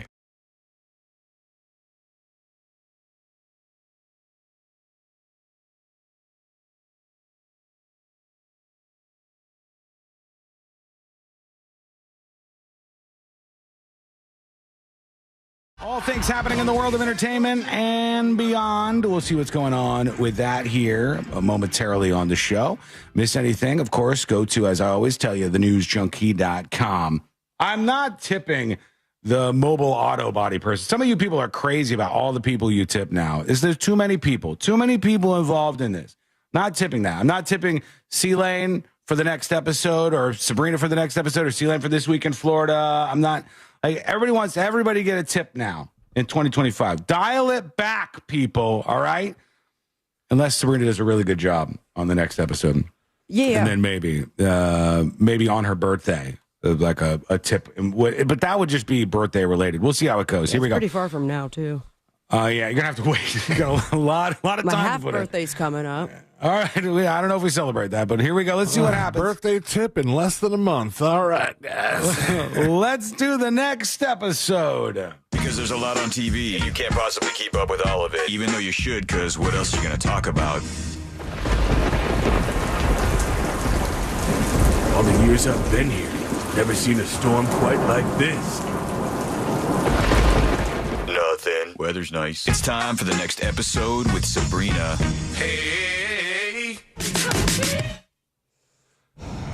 Beatles. There goes minus $1 for my tip. Smoke weed every day. Hold up. Just kidding. Off to a rip-roaring start. I was pranking you guys. I'm not frozen. I'm actually not freezing. Maybe right now. Okay. Hey, and also someone not freezing on you is that mortgage guy, Don. He is constantly super cool, but not to the point where he's an ice cube. Instead, he's going to give you the best advice when it comes to refinancing or buying a first dream home, debt consolidation, expanding your business, or maybe starting one. ThatMortgageGuyDon.com is where to go. Don't miss the boat. Compare your quote with ThatMortgageGuyDon.com. 59 years ago today, 1966, Sean. I was not alive. The Beatles. The Beatles is correct. They began their last North American tour. Now, before the show at the International Amphitheater in Chicago, John Lennon apologized for saying the Beatles were bigger than Jesus. Oh, yeah, people were mad at that. Yeah, it was such a dumb controversy. Now, it is worth mentioning that London's Catholic Herald had called the original remark arrogant, but probably true. What they said that? Imagine. I think you're right. Now, let's... were they, like, acknowledging dwindling numbers? Just saying, back in the day, Jesus didn't have an album like the White Album. True. He did have the Bible, though. Yeah. Which was a banger. It's a lot have of you heard copies. the Trap remix? It's insane. Both double features, 2 CDs or 2 Testaments. One more, if we can get it out. Yeah. UltimateClassicRock.com has put together a list of popular rock songs and how many takes it took to record them. Therefore, I present to you, how many takes did it take to record these songs? I'm going to get this. I'm going to be good at this. And the prize is a fat tip. All right. Right there on your forehead. Hey, wait. Say your name if you have your guess. Okay. We'll start with Tom Petty and the Heartbreakers, Refugee. How many takes before? Sean. Sean? Tom Petty and the Heartbreakers, Refugee. It's a good song. Great song. I think this one took more. I think it was. I need a number. I'm going to say 4 takes. 4 takes. Christopher? 1 take. It's not a lot. Both of you are way off. Oh, no. But I'll give it to Sean because it was 100 takes. Oh, okay. All right, now I know the game. Wrong camera. Okay. Now I know what's going on. All right. We have Creep, Radiohead. Creep, Radiohead. Radiohead is tough, difficult songs. 125 takes. Okay. 30 takes. All right, both you guys, once again, very off, but that was in 1 take. Oh, my God. So, C-Lane and Sean are now tied. How about David Bowie's Heroes? Good song. Great song. Good song. Sean. Go ahead, Sean. Barely got him there. Barely got him. David Bowie's Heroes. 50 takes. All right. Feeling. Well? 12 takes. It was 3 takes. Put hard to follow this. Yeah. I mean, I really did not think that Creep would only take one take, but good on them. And then that's so many takes for Refugee. Start Me Up, the Rolling Stones. I will give you the hint. It is double digits. Sean. Go ahead. 12. All right. Ceiling. 22. 38. All right. C-Lane, congratulations. I think I'm killing this. Yeah. You are the winner because of time.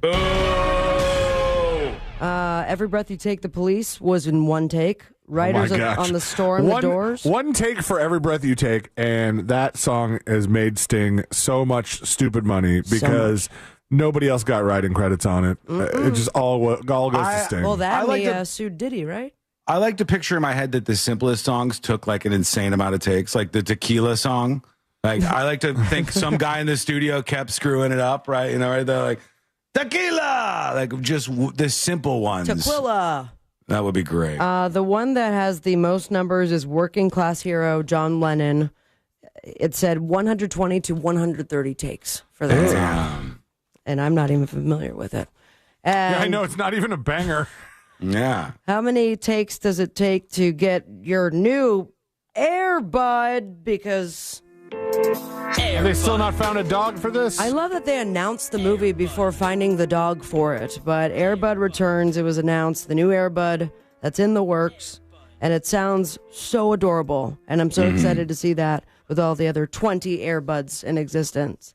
But they are putting the call out for an Airbud. If you have a really cute golden retriever that can play basketball or football. Don't. You can submit an application online. And I'd probably get the breed wrong and just show up with a German Shepherd. If I can just spray paint Carl, it should work, right? He's real small, though. They're going to say, I don't know about this one. The original Buddy was a dog named Buddy who was trained to play basketball. He was on America's Funniest Home Videos and Letterman, and he is also dead now. You spray painted a dog to make it look like Airbud, didn't you? Just saying, he's dead. Yeah. And this gal right here to wrap it all up. Okay. Pamela Anderson. That is correct, Sean. You win the next episode today. Oh, my God. Pam Anderson. Really working hard for that tip. She's selling artisanal pickles in a jar. For how much? I'll tell you. $38, which is ridiculous. Wow. That's kind of crazy for... Yeah, well, it benefits Are they the good? California Wildlife Center. So okay. I guess just ask the animals once everyone buys those. Can I just make a donation and then grab a jar of Vlasic or something? Yeah. Well, these are artisanal. Oh. So back off. He's saying he doesn't think that she can make good pickles, which is super sexist. Only one way to find out. Yeah. If you have $40. The series premiere of Alien Earth on FX and FX on Hulu. The 1 hour special TMZ presents the real Hulk Hogan, brother. And the stand-up special Jim Jeffries 2-limb policy on Netflix. Follow your dreams and me on Instagram at Sabrina Amber. And most importantly, stay with me, America. Smoke weed every day. Thank you, Sabrina. I've been waiting for that Jim Jeffries thing to come out for like a while. They keep it on the coming soon on Netflix. And then I'm like, and I'm scrolling through and I forget that it's coming soon. And I was like, oh, we can watch this tonight. No. It's kind of a tease. Not there yet. Not there. One of the most viral things online in the last 2 days has been a 2-word post by Kentucky Fried Chicken. A 2-word post by Kentucky Fried Chicken at KFC has 28.5 million views. What does it say? All caps, here, comma, damn. And they posted a link to their fries. They're back, and they said, baby. We're bringing back the KFC fries. And I don't remember these standing out that much, but a lot of people are excited. Oh, they're very good. You like them? I didn't know there was a cult following behind the KFC fries. I always thought they were hated by fast food fry people. I will tell you what I've noticed in the trend is that if you take something away is when everyone comes out of the woodworks to say, how dare you, i.e. the snack wrap that just came back from McDonald's, the wedges, and then there was even like the Mexican pizza, Taco Bell. There was even like 3 or 4 people outraging at Subway when they got rid of that weird seafood medley sub. Ew. Thank you. Yeah, I always thought these ones, the Kentucky Fried Chicken, they're the wedge. Is that like potato wedges? Yeah, that's what they call them. Fries. And I always thought these sucked because Courtney always talks about this. You can't get them cooked perfectly when they're like that. There's always going to be like some cold parts or like some parts that are too hot and steaming. But they at least were unique. Steak and shake, I'll tell you that for sure. No, not even close. But 28.5 million views. And they said they're bringing them back. People go nuts for those things. I'm curious if there's just not a lot of places you can get wedges and people were a big fan of KFC's or if there's something different about them. Because Wendy's gives me wedges for breakfast. Mm-hmm. And I'm like, all right, yeah, I guess it's better than nothing. Yeah, but that we got to set our sights higher than better than nothing. If I had that next to KFC, am I going to like the KFC better? I don't know. They're good wedges, man. Seems like wedges are wedges. There's a bunch of people in chat right now that are going nuts for this. The seasoning is very good, and if cooked to perfection, it's a wonderful wedge experience. I do like the seasoning. I'm with you on that. I do like KFC overall, but I just always thought their fries were, like not quite there. But that the people have spoken. There's a lot of you. I wonder if maybe we just weren't paying enough attention until people went nuts over this KFC thing. Did they get rid of the wedges in an attempt to make a more fast food friendly fry, like your Steak and Shake or your McDonald's Burger King? And then people said, no, stay in your lane. Give me the wedges back. That's why the unique thing that you bring is so important. Like that was their thing. That was their market differentiator, as they might tell you. All right, let us know what you think. Send us your dispatches, your emails on anything we were talking about or not talking about. Hit us up, tips, TIPS at thenewsjunkie.com. When we come back, is Jimmy Kimmel going to flee the United States of America? We'll talk about what's happening in his world. A YouTuber on a motorcycle causing chaos. We'll get into that as well. There's a lot to discuss. It is a very busy Share the Show Tuesday, and that's coming up next on the News Junkie. Storm season is here, and Florida power outages are no joke. Win a $20,000 battery backup from Solar Source. Enter now at iHeart.com/solar before the next storm hits.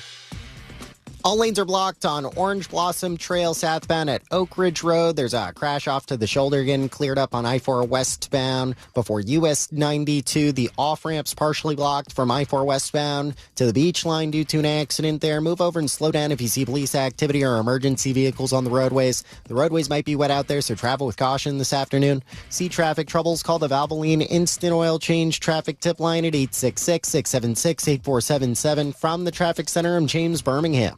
This report is sponsored by Rapid Radios. Stay connected when it matters most. Be prepared with Rapid Radio's walkie-talkies. With instant push-to-talk and LTE nationwide coverage, you can reach family and friends in any emergency. 100% private, no contracts, no hassle. Stay safe. Order now at rapidradios.com. This earful of real radio is brought to you by JustCallMo.com. Injured on the go? JustCallMo.com. Summertime means poker time, and your shot at Vegas. Get ready for the Real Radio Texas Hold'em Charity Poker Tournament, presented by JustCallMo.com, benefiting the mustard seed of Central Florida. It's all going down Saturday, August 16th at the Orlando Science Center, and the top player wins a trip to Las Vegas. Our poker tournament may be sold out, but you can still bid on a seat at the Solar Source final table in our live auction. Plus, you can hang with your favorite Real Radio personalities in the That Mortgage Guy Don Casino. Enjoy food from Hard Rock Cafe Orlando and a free drink courtesy of Mills Air. Casino passes are on sale now. Don't miss out. Get all the details at realradio.fm/poker. Thanks to Just Call Mo, Solar Source, That Mortgage Guy Don, Mills Air, Hard Rock Cafe Orlando, and Fun Planners.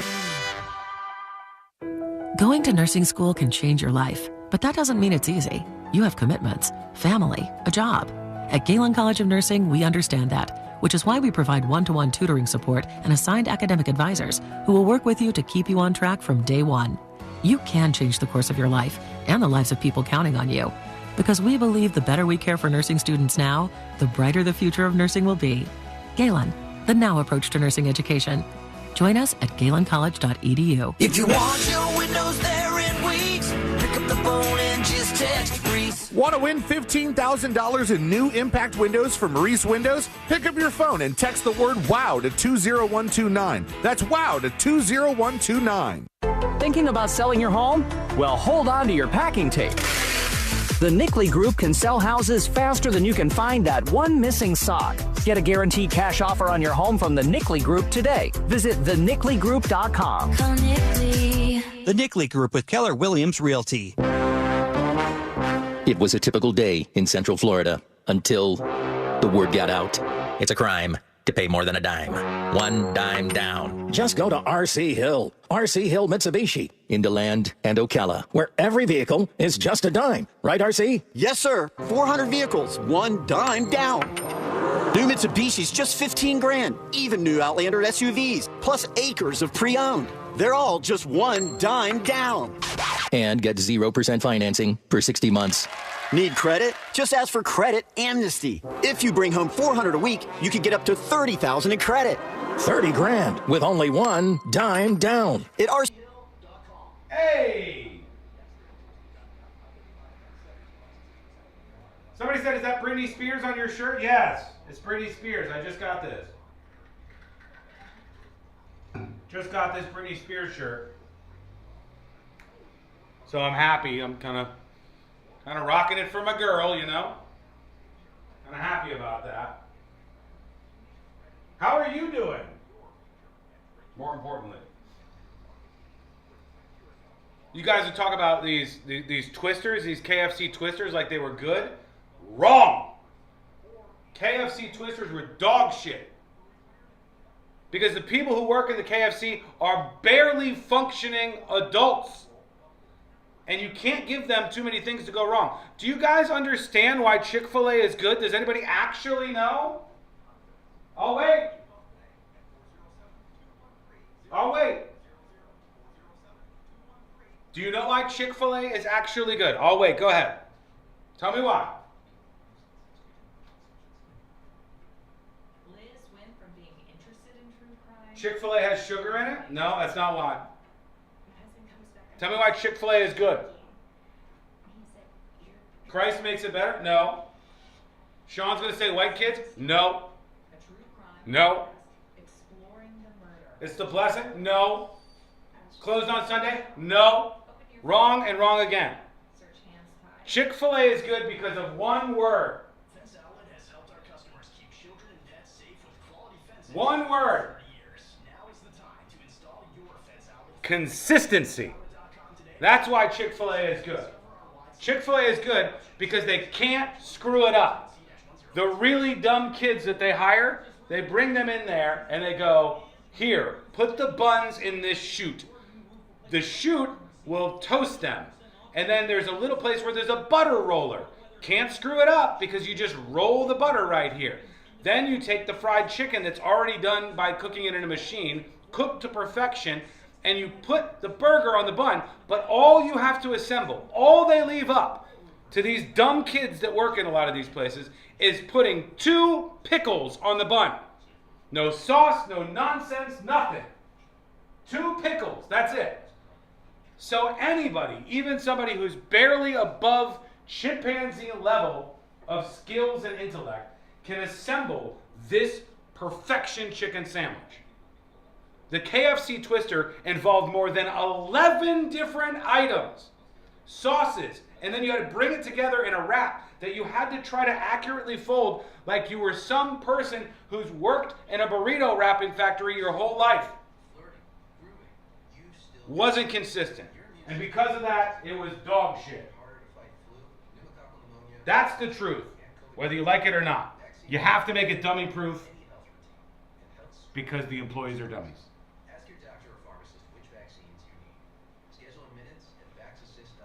We're coming back. Do you have AC needs? Turn to the experts at Carrier. Go to millsair.com. Sponsored by Pfizer.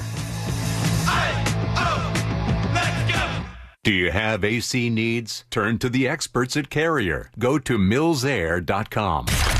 Live from the JustCallMo.com studios. Got questions after an accident? Just call Mo. Visit JustCallMo.com or dial 1-800-CALL-MO. This is WTKS-FM HD1 Cocoa Beach, Orlando. An iHeart radio station. Make us the #1 preset on your car radio and on the free, new and improved iHeart Radio app. Listen for all your music, radio, and podcasts. Free never sounded so good. Now, your chance at $1,000 and a trip to our iHeart Radio Music Festival. Text the nationwide keyword Vegas to 200-200. You'll get a confirmation text and info. Standard data and message rates apply in this nationwide contest. That's Vegas to 200-200.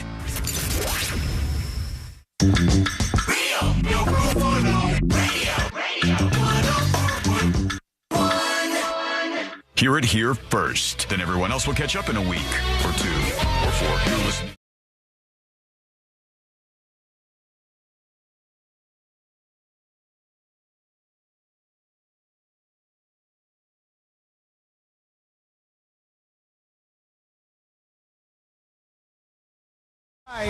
Wait till you hear this. Another thing going mega viral, which is perfect for us. You're in the world's most viral newsroom here. Learn more about the show over at thenewsjunkie.com. I saw this young girl, another Zoomer, posting on their social media apps, which is genius because the boomers they're generally targeting. The Zoomers post on TikTok, and the boomers never see it. Boomers are like, I don't know.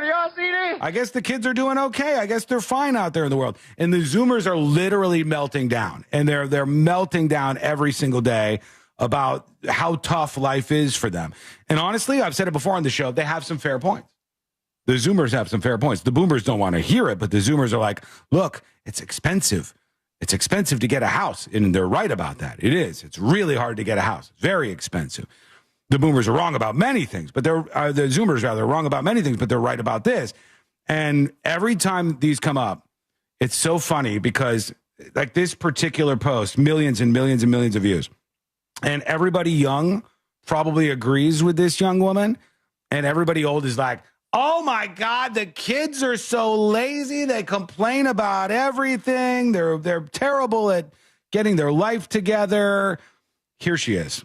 This woman is, I guess, Drew Rose. I don't know. That's the TikTok account. Maybe she got a different name that she says. Boomers want to know what it's like being young in 2025. Here it is. Okay. I just got off an 8-hour shift at work where I make double minimum wage in my state. Nice. I hop in my car, check my banking app. Cool. I've got $50 to last me till next week. All right. This already sounds like some bad budgeting, if I'm honest. Money management is important as far as a statement like this goes. Now, but I'm sure she'll like really stretch that $50 well. Absolutely. I hope so. If you can do that anymore. Can you do that anymore? I'm sure there are ways. You know, you go to Aldi. Okay. Go someplace that has. You think she knows how to cook? Thrift shop, maybe. Yeah. I don't know that that's going to work. $50 in her bank account, but she said she's making double minimum wage. I don't know what state she's in, but like we should be talking like $20 an hour or something, probably. I would think, somewhere around there. But she only has $50 in her bank account. What you been spending your money on? Let's see what she says. Hang on. Then I remember, I have to run to Walmart because the wire in my bra snapped. I don't have underwear because it keeps going missing. All right, well, the underwear problem's a weird one. That's a lot to unpack. Is there a part two? Strange. The underwear one's weird. The bra thing, I feel you on. This is one that you always get the wire in your bra snapped. I don't get the wire in my bra snapped. I don't wear I almost said wire bra. I don't wear a bra at all. Okay, I just want to get that clear. I don't wear a bra, but I do know that bras are very expensive and it's screwy, and like a good bra is like really expensive.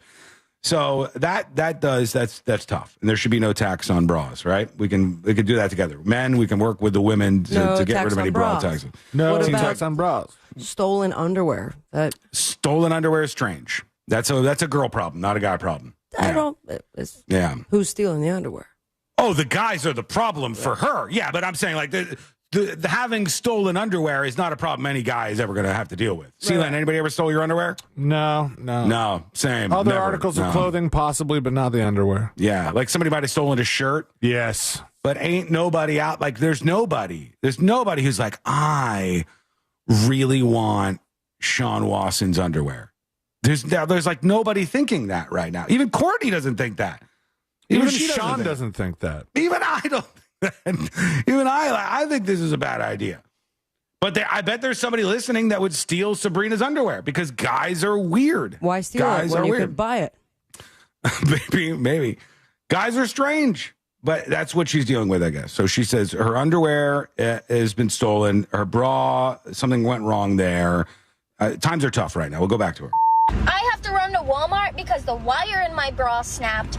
I don't have underwear because it keeps going missing. My eyelash curler broke, and I have no food. I bought no food. No I love eyelash that curler. that's the last on the list. Right, that's your problem, yeah. You know, I've been on this earth a little bit longer than her at 25. And I could tell you that having more than one bra is very important.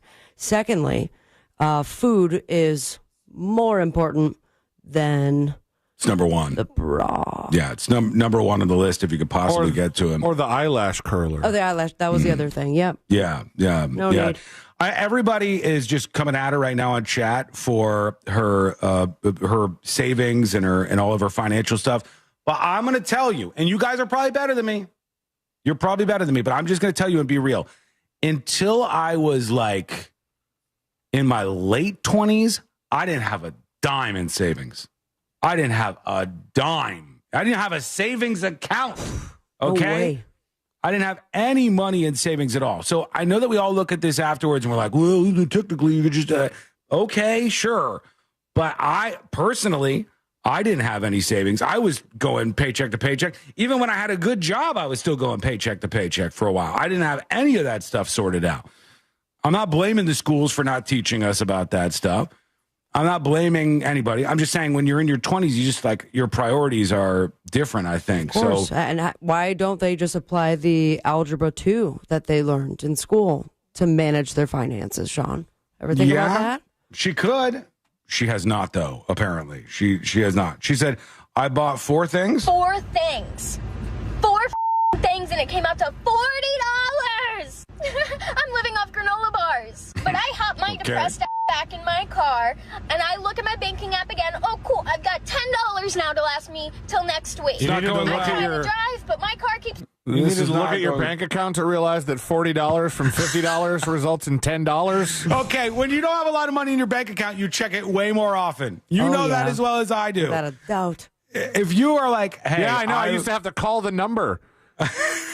And then put in my number. And then there was a lot of key presses before I heard how much money I didn't have. $14. And you're like, oh. And you have that weird parent loan. Or there was one point where the money was so low in my bank account that, one, I couldn't bring it up to my mom to be like, can you just send me something? And I promise I'll pay it back. Yeah. It was, I will trade you 2 large pizzas from the student food hall because I have, money on that card for cash. And you're going to be saving a lot more. This is a $20 value, and I'm asking for $15. Yeah. That's called hustling, baby. You got to hustle. You got to make it work. Look, speaking of that, my son, Dylan Wasson, on Facebook right now, he said, oof, 5 people watching on Facebook. He knows how to not get any money from me. Like when he's looking over on Facebook. Son, the streaming services on Facebook are not good. They don't push them to the algorithm. Go over to YouTube where there's a big, giant audience of people. Go over there, and you're not getting any money out of me. He's doing good. He doesn't ask me for money anymore. It's inspiring. I can't afford to fix that. Her car. So I keep on parking, turning off my car, turning it back on until it decides to act right. 30 minutes later, I'm finally heading home. Good. To my 4 roommates. I pay $8.50 a month. Now, given that's everything included, but $8.50 a month with 4 roommates. Remember back in the good old days when a man could afford to feed, raise, house his family on minimum wage? And he had a second family on the side who he also housed, fed, and raised. Did he? You know what I say to all that? F*** you. You guys had it so easy, and then you destroyed everything behind you. F*** you. Oh, boy. See, boomers, this is what I'm talking about. They're over there raging. You have no idea. You're not on the platform. You don't know what's going on. They're melting down over this stuff. And you're going to over and over say, like, well, get smarter with your finances. She should listen to Dave Ramsey. She should really get smarter with her finances. She should. She should do that. But she can get smarter with her finances all she wants. I don't know if it's going to get her a down payment for a house. Cars are like $50,000 now. But no, look, all the older people. Even the people who aren't that old. The Steppa says, she's so annoying. Oh, my God. Sounds like this person wasn't ready to move out of the house. Yeah. Well, they moved out of the house and into a place with 4 roommates. $850 a month, everything included. I mean, that must be a huge house. It's pretty expensive. That's a lot. Yeah, I mean, I don't know. That is a lot of money. That's a lot of roommates there. It doesn't say what city she's in. My daughter does not ask for money anymore. She has a job in her own place. Now that she doesn't ask for money, it makes it easier to give her money. That might be the strategy, though. That could be exactly what they're looking for them. I'm going to text my parents right now. I haven't asked them for money in almost 20 years. I'm just going to straight up ask, may I borrow? Can I have? Can I get 20? How much do you think? Can I get $20, please? I think a little higher. 50, $60? Like, Mom, can I have $50, please? Right, no questions asked, all right? Somebody says she's definitely a Democrat. I don't know. She's just a young kid. Obi-Wan Kenobi says, call in the National Guard. They got a real emergency on our hands. Send them in, one after another. Let us know what you think. She got 1.2 million views on that video. That's crazy, right? Like, that should get her some money. Right? All the Zoomers are saying this resonates with us. All the Boomers are like, get it together, girl. And I think on a 1 million view video on TikTok, she'd probably make like $50. She'd probably, but that helps with the portion of her rent. That's technically more than what's in her entire bank account right now. Yeah, but I'm just saying, like, I would tell you, maybe we should tap the brakes a little bit on how judgy we get.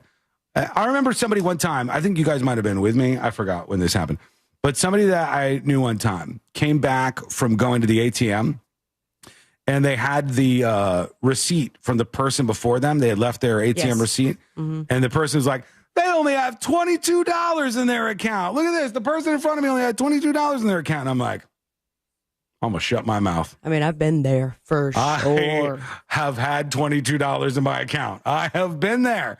I saw somebody do this at the bar last night. I've done this where you go, how much is a Miller Lite on draft? And they go, $4. And you go, hang on. And you bring up your bank account live and you go, okay, I'll do it. I'll take it. I'll try right now.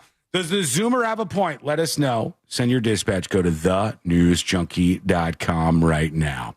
My move was sitting at the bar and waiting till midnight when the direct deposit hits. I've done that too. I mean, I paid for gas in coins. And a lot of those quarters were the ones that I saved in middle school because they had the different states on them. All I'm saying is, why do people start to get super judgy on young people when I know we're not unique here? Everybody did this, right? When you were in your early 20s, like, you had not a lot of money. Platform to scream and complain in. No, but why are they mad about it? Just a pillow. So many people. So many people watch that kind of content, see that video, and they're like, oh my God, enough. I'm telling you, you might have made the same videos. You might have been like, I only got $24 in my bank account. We've all had these kind of problems. Davio says, I don't think boomers listen to the News Junkie. Pfft, buddy, you're wrong. I know the Facebook stats that Dylan was talking about might make that seem true, but no. There's a ton of boomers that listen to this show. And I want to hear from you too, boomers. What is your take hearing this young woman? Do you feel any sympathy at all? Or are you just absolutely like, too bad, pull yourself up by your bootstraps? You have a fictional version of what you believe to be the truth. It wasn't that we were making minimum wage and paying for our family back in the day. No. Minimum wage was for entry-level jobs. We don't stop there. We go on. And once we had a family, we had a job that was like, some hard-working gig where we got enough to take care of our family and do the best we could. We didn't have nearly as many resources as you. That's what the boomers are going to say. That's exactly what they're going to say. The Zoomers are not going to agree. It's just a disaster, the communication between the two. Let's pay off that tease. Jimmy Kimmel, is he planning to leave the United States of America? Well, we now learn that I guess Jimmy Kimmel was on the Sarah Silverman podcast, which must be kind of an interesting dynamic considering they were together for a while. Oh, yeah. But I guess he says he's an Italian. Oh, he has Italian citizenship. He got Italian citizenship, Jimmy Kimmel was granted Italian citizenship this year after documenting his ancestry, according to the Italian news agency ANSA. Kimmel's maternal great-grandparents left Naples for New York following the devastation of their village, His Ischia. great-grandparents. That's Yeah. tough then. He went through, I think he might have pulled the celeb card at that point. Yeah, I guess that's a thing you could do. Like if you can, but you have a lot of proof there Yeah. to give them. If it was your parents, then it's much easier.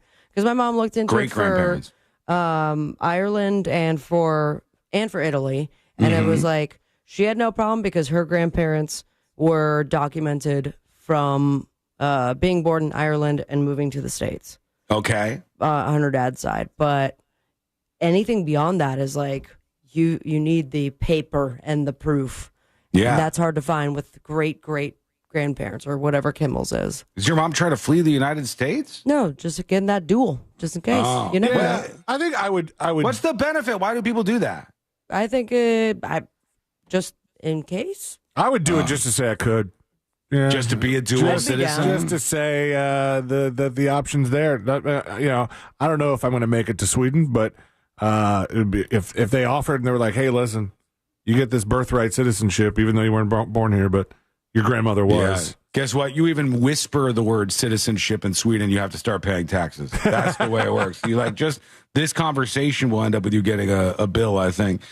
All right, they're saying this woman would be doing better if I tipped her. No, not going to happen. Not going to work. Sorry, not going to do it.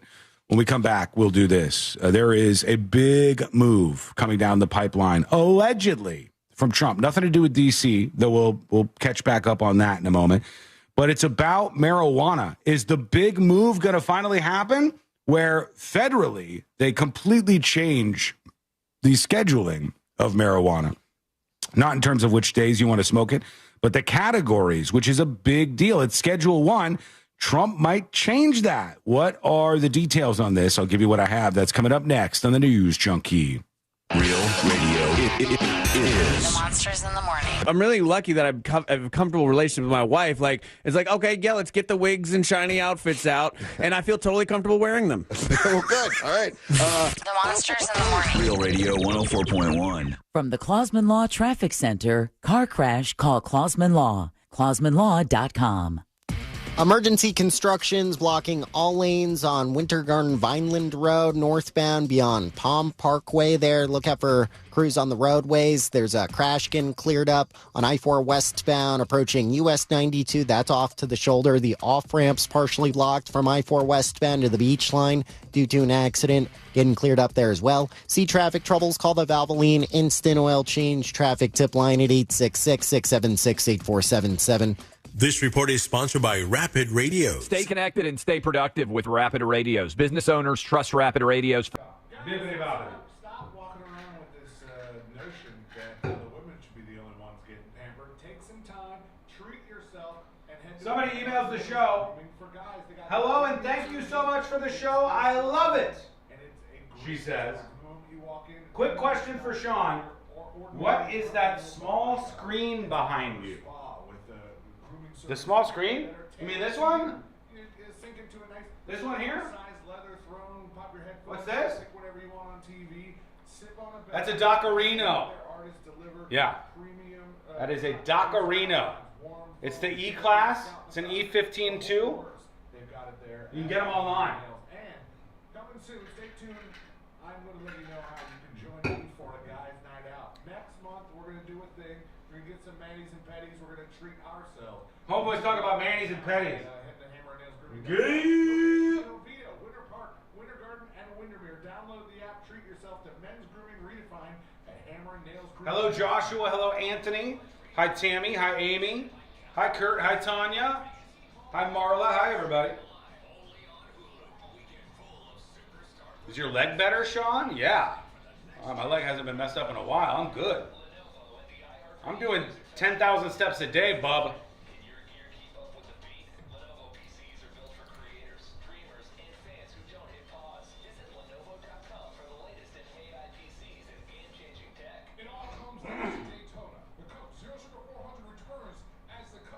Hey, Marla. Hey, Sean.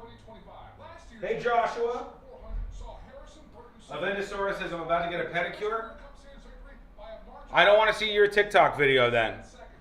I don't want to see you say, here's how much money I got in my bank account. Hey, Anthony. Hey, Kevin.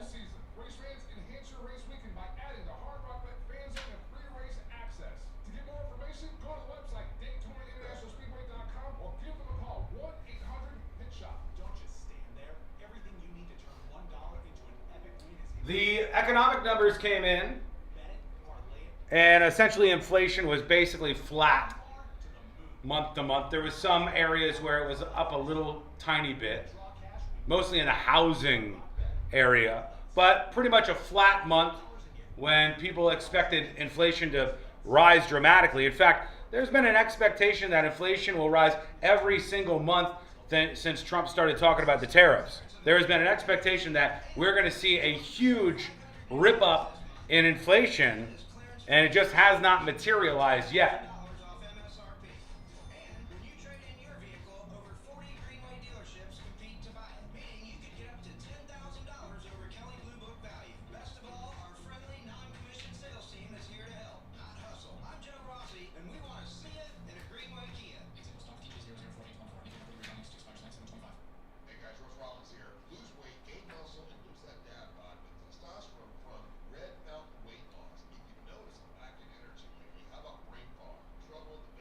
I'm thinking about going to the Midwest for 10 years and getting a manufacturing job if they're coming back to the USA. Godspeed, friend. Get out there. I mean, I have a plan. I don't know if you're going to agree with it or not, but I have a plan. I think we should start today and make a list of the worst jobs in the United States of America. Janitor, bathroom attendant, coal miner, the worst of the worst. The jobs that nobody actually wants to do. We get that list ready. And then, when we start cleaning up cities, and finally arresting the parentless teenagers who are robbing people and hijacking cars and carjacking and doing all that crap, all the jacking, we punish them by putting them in one of those jobs. We take America's worst jobs that are undesirable and we jail the teens by putting them in these jobs, and we make you tar roofs for 6 months. And then, you know what, maybe you don't have to go to jail for the carjacking, but for 6 months, get your ass up on top of that roof, get the tar, and tar the roof. Solves all the problems. Because 15-year-olds in Washington, D.C. might not be scared of going to prison because the prosecutors don't seem to want to do any work in their city, but they are definitely scared of one thing: work. Hey, it's all sweaty except for one spot. How'd it go out there? Hot? You drank all of it. You didn't have to. Did you take the cat home with you? No, she was cute though. No, we don't pick up. We don't pick up street animals, okay? We don't do that. You don't know me. They're only one step up from hobos. We don't pick them up. No, they're more steps. More steps up? I gotta do the show, okay? Okay, bye. See you later. I think they're about to blow out front. It seems like they are. Thank you for the blow warning. Blow. No, that what? What? See you later. Hard labor for everyone. Yes. Yes. Unironically, hard labor for teens. Yes. Yes. Unironically. How did he fall for that? Hoax is a new podcast from me, Dana Schwartz, the host of Noble Blood. And me, Lizzie Logan. Every episode, we'll explore one of the most audacious and ambitious tricks in history Open your free iHeartRadio app, search hoax, and listen now. Think orange for your next vehicle. OrangeBuickGMC.com. We are professional grade. Now, your chance at $1,000 and a trip to our iHeart Radio Music Festival. Text the nationwide keyword Vegas to 200-200. You'll get a confirmation text and info. Standard data and message rates apply in this nationwide contest. That's Vegas to 200-200.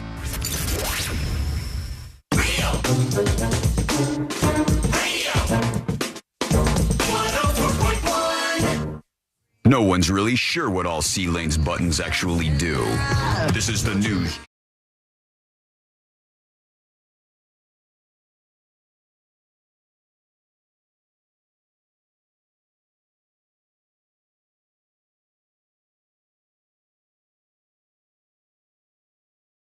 Most sense.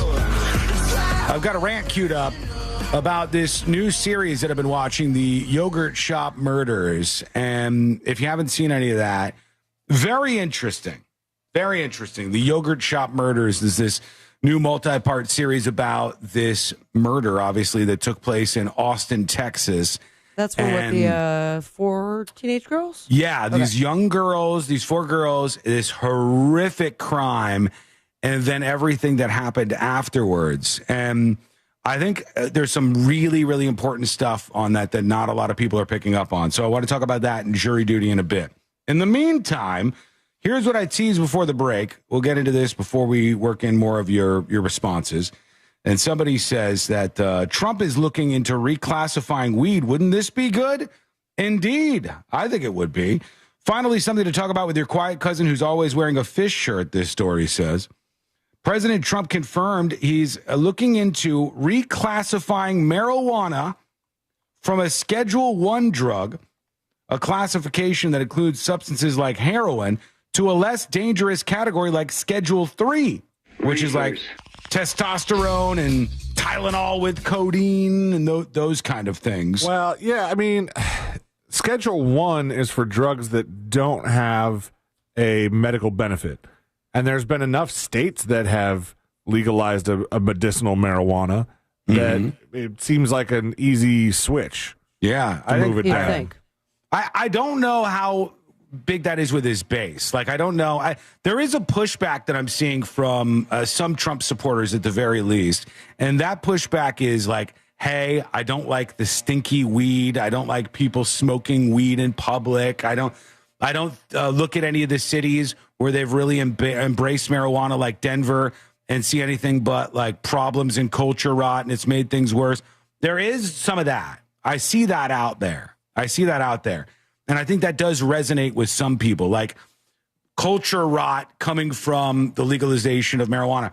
But I don't think that those things have to be connected. Like, there's a lot of places where they've changed the way they handle marijuana, and it's not like that. Right. You don't have people just everywhere smoking weed publicly, but you do have tax-paying money coming in from marijuana purchases.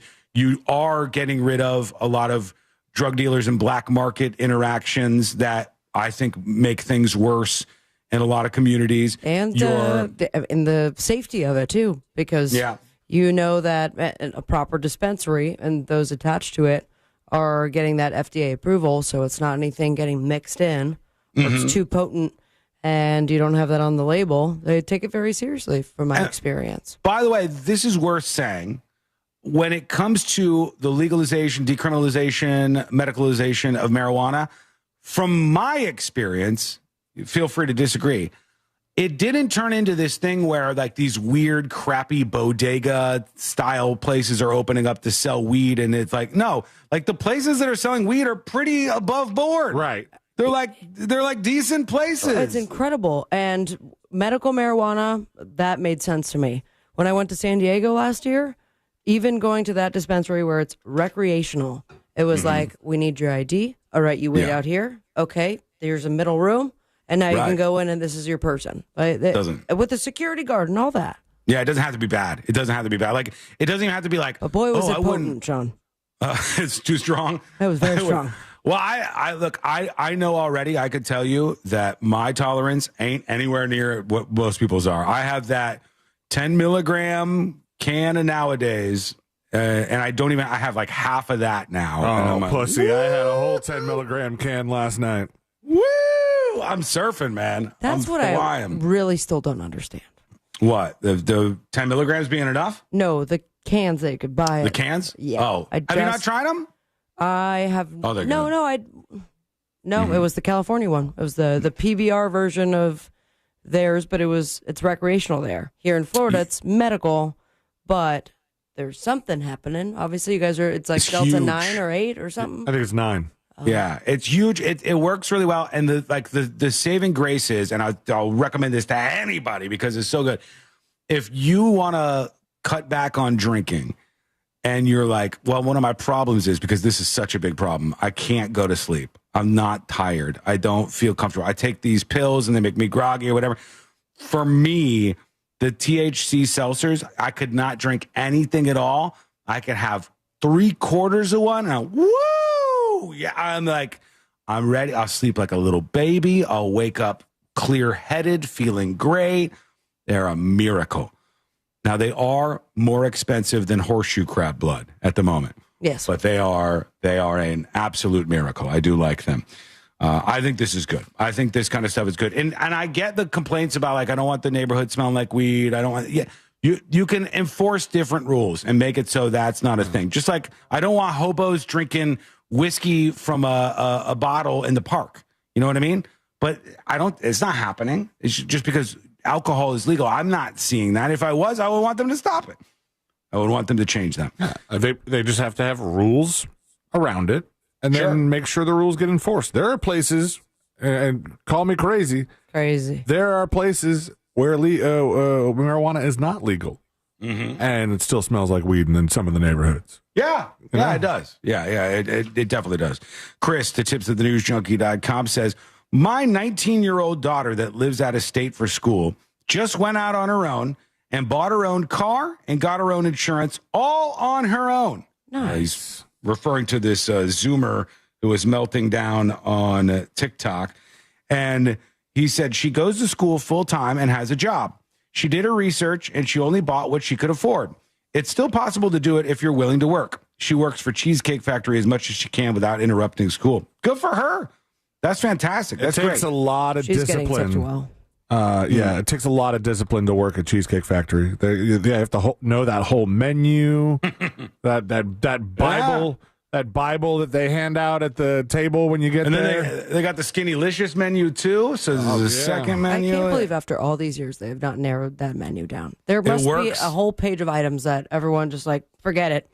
I'll just have the steak, please, and the pasta. Maybe. It's always busy whenever I see, it's always good. And you can make money working at Cheesecake Factory. My point is, some of the Zoomers and some of the Boomers are right about things. The Zoomers are literally right. You cannot argue that they're not right about this. That it is really hard to achieve the status of home ownership if you don't have any legacy wealth coming into you. Correct. To build up enough money to have a down payment for a house, an entry-level house. It's not like they have huge expectations. It's hard. If you don't have that, building credit is not the easiest thing. Anybody can do it, and you should do it, but it's not the easiest thing. Getting a car, it's all expensive, and they're right about that. And boomers are profiting off of their real estate ventures from the 80s and the early 90s. Yeah, yeah. And with the expectations that then they would bequeath that money onto the next generation and then it would spread things on. But it doesn't seem like that's happening for some of these There's people. no but, and it's queef. It's not happening for them.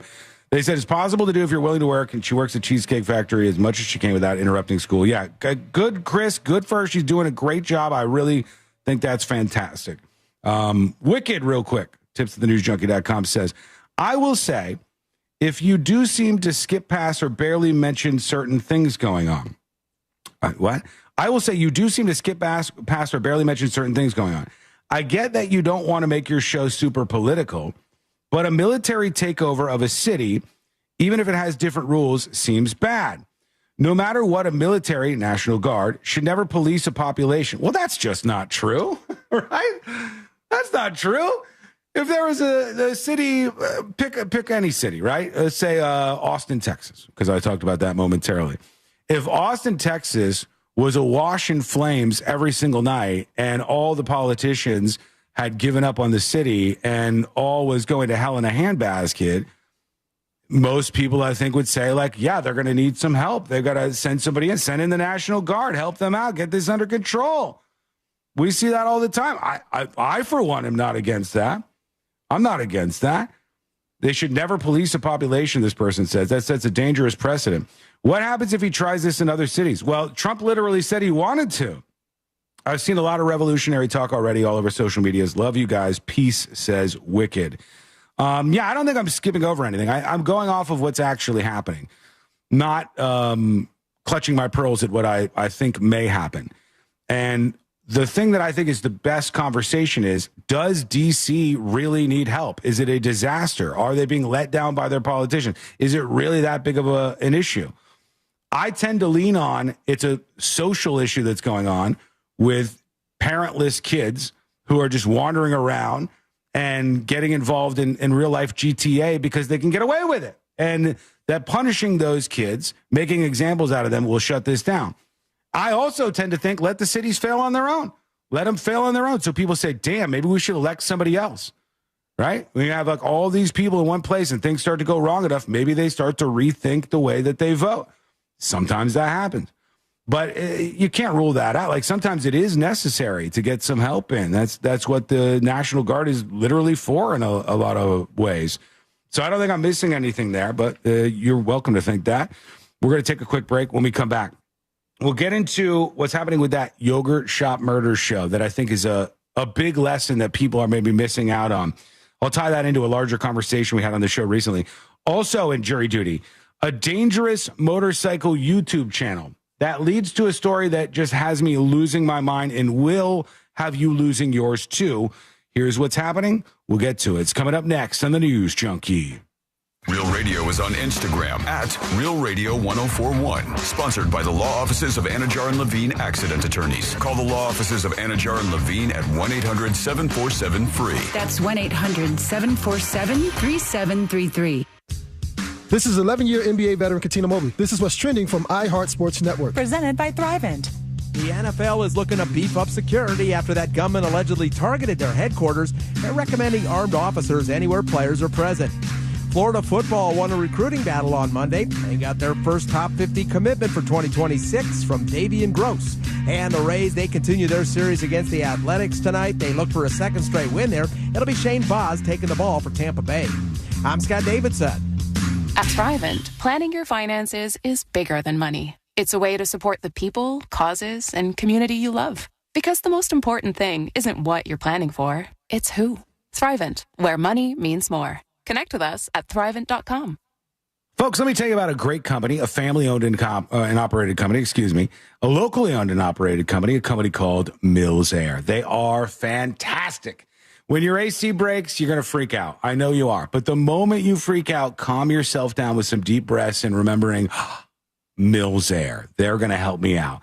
Their techs are the best of the best of the best. They can service any brand out there, so don't worry about that. And they're a Carrier factory authorized dealer, which means they can get you up to $1,275 in rebates toward a brand new Carrier unit. You can always turn to the experts at Carrier, and you could always turn to family-owned and operated Mills Air. Here's the number, 407-277-1159. That's 407-277-1159. Or find them online at millsair.com. Hey, everybody, Jim Colbert here for Life Imaging FLA. I think we can all come up with a million excuses to wait. Hello!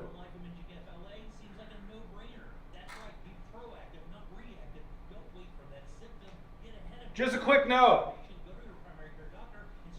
I think Big Dog Millionaire says, this is Sean's new obsession. Teenage kids without parents who are committing just a fraction of the crimes.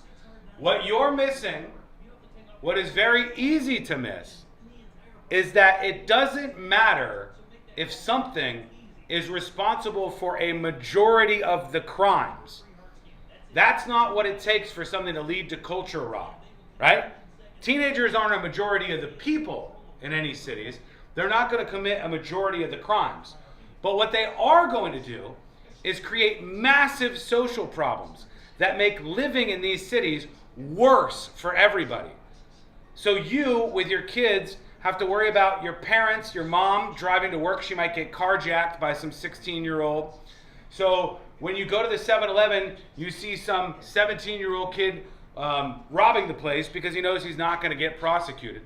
It doesn't need to be a large percent of the crimes to absolutely, fundamentally lower the quality of living for everybody in the city. In fact, that's why I said you're probably looking at a small amount of people who are responsible for all this.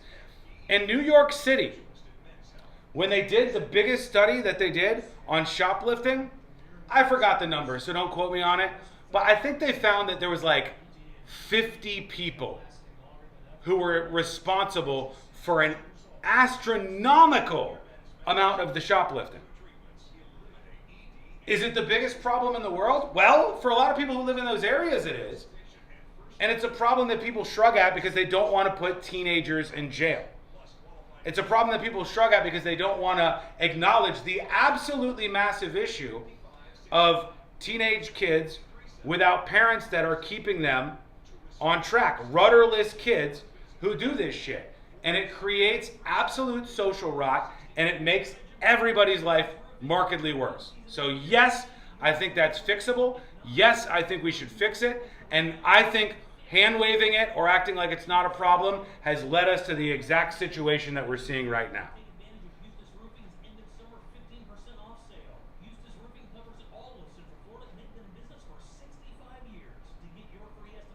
Three minutes. I can't yap to you. I gotta get Today I Learned done in a bit. I can assure you I'm doing at least 3 of those Today I Learned. And now you got a chance for you to join us in the tournament. The last chance auction. I like to imagine there's a tiny guy panning the camera, says Dylan. There is. This is the cameraman. Ends tomorrow at 6 p.m. He does a good job most of the time, but not always.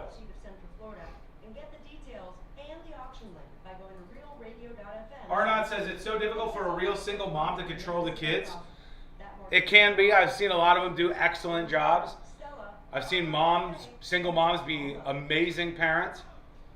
But, mostly the problem will be that it's a mother who's disengaged. There's no father in the situation. The kid has nobody keeping them in line, and therefore they go out of line. It's just inevitable.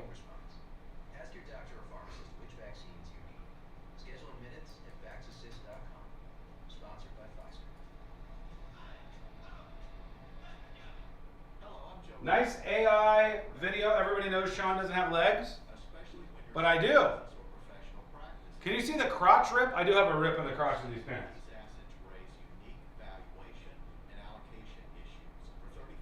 90 seconds, and we're coming back. It's hard for a 2-parent household to control kids? Sometimes, yeah. Yeah. That's why you shouldn't have kids unless you are absolutely ready to tackle that. But it's really easy to just get people pregnant for a lot of folks. And so you'll have people with like 8 kids, 4 different women, no involvement in any of their lives whatsoever.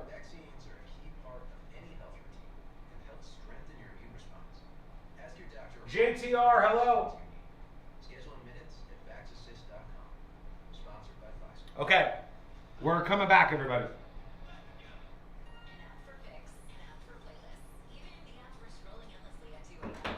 Don't worry about Lego Hawking's face. Don't worry about that.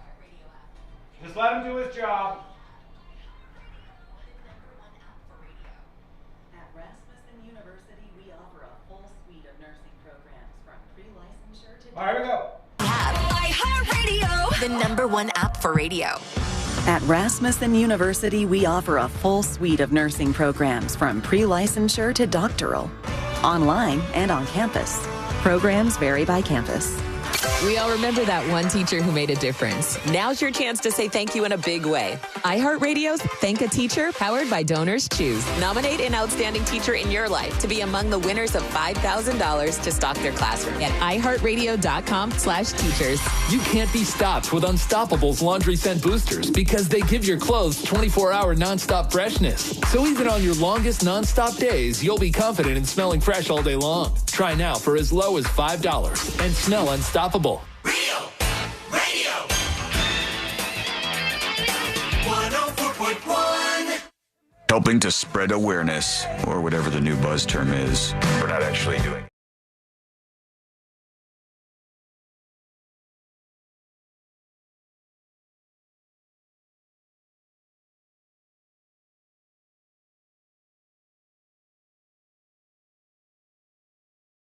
Happening in courtrooms around the country and stories we've been following. Boy, are there some interesting ones to touch on.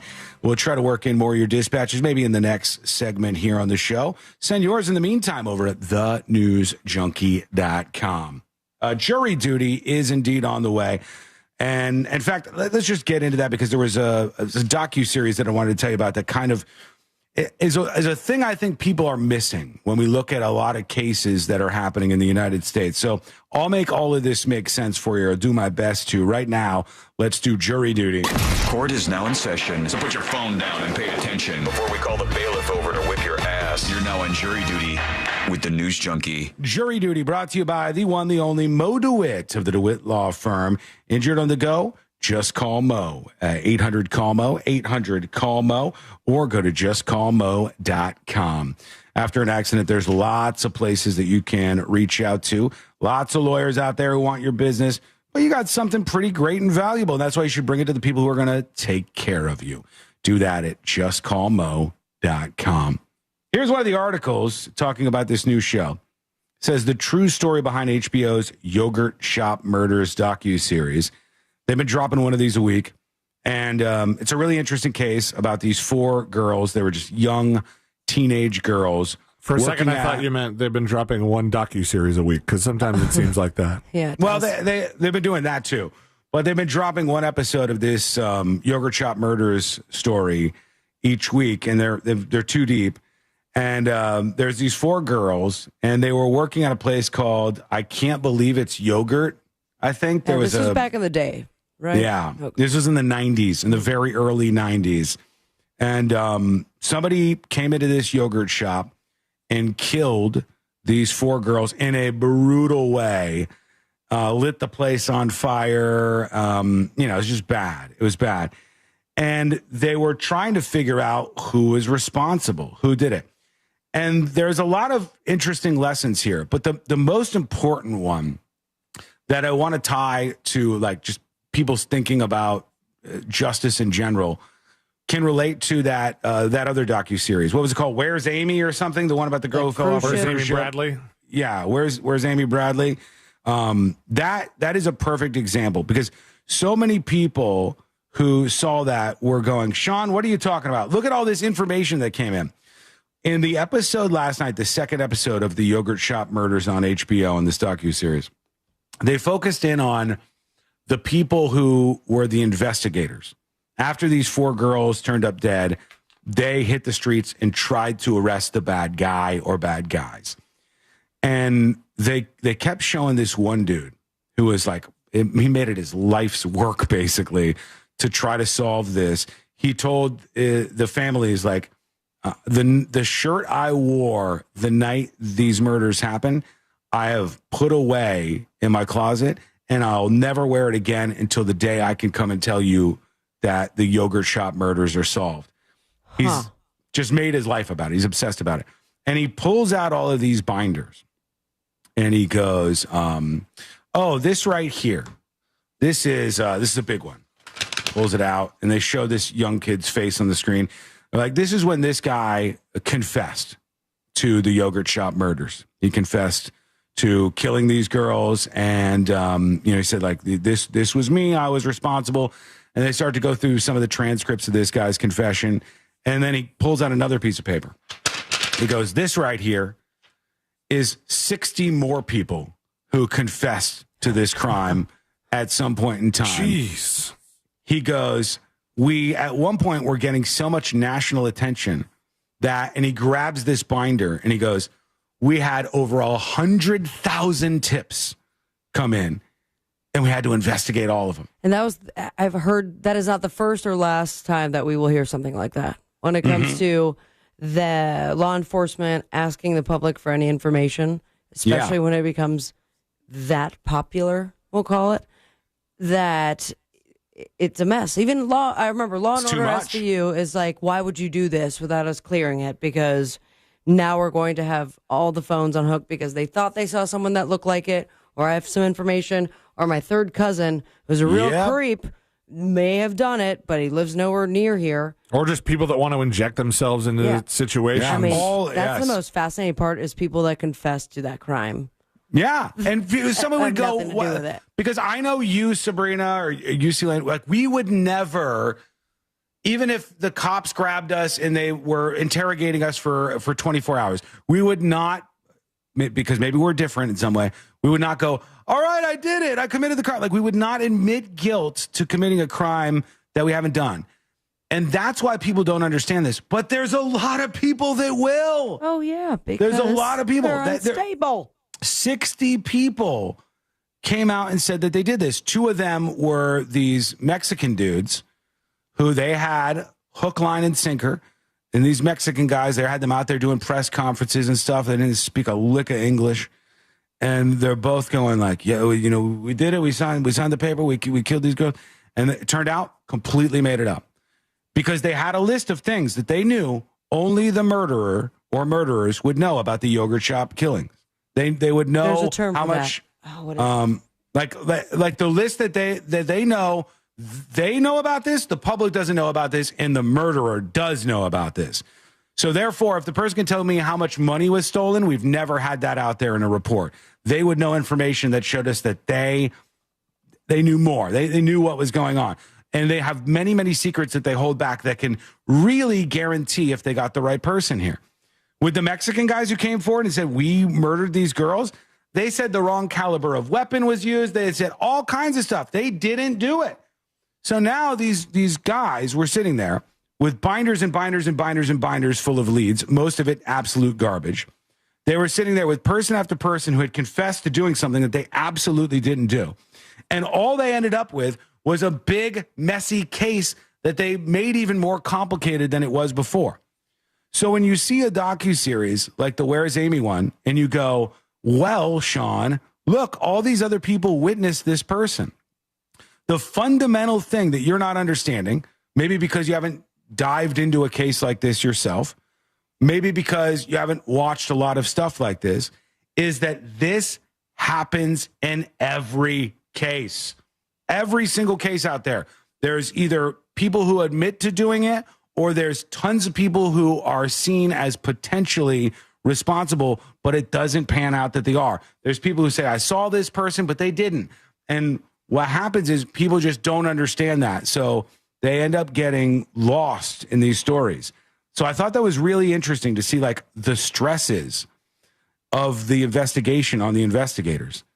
And the main guy, this dude who, like, sweet dude with his family, he's sitting there and he pulls out this big binder, opens this one up to a piece of paper, and he starts to slowly read the actual listing, like the DSM listing for PTSD, and he's falling apart as he's reading it.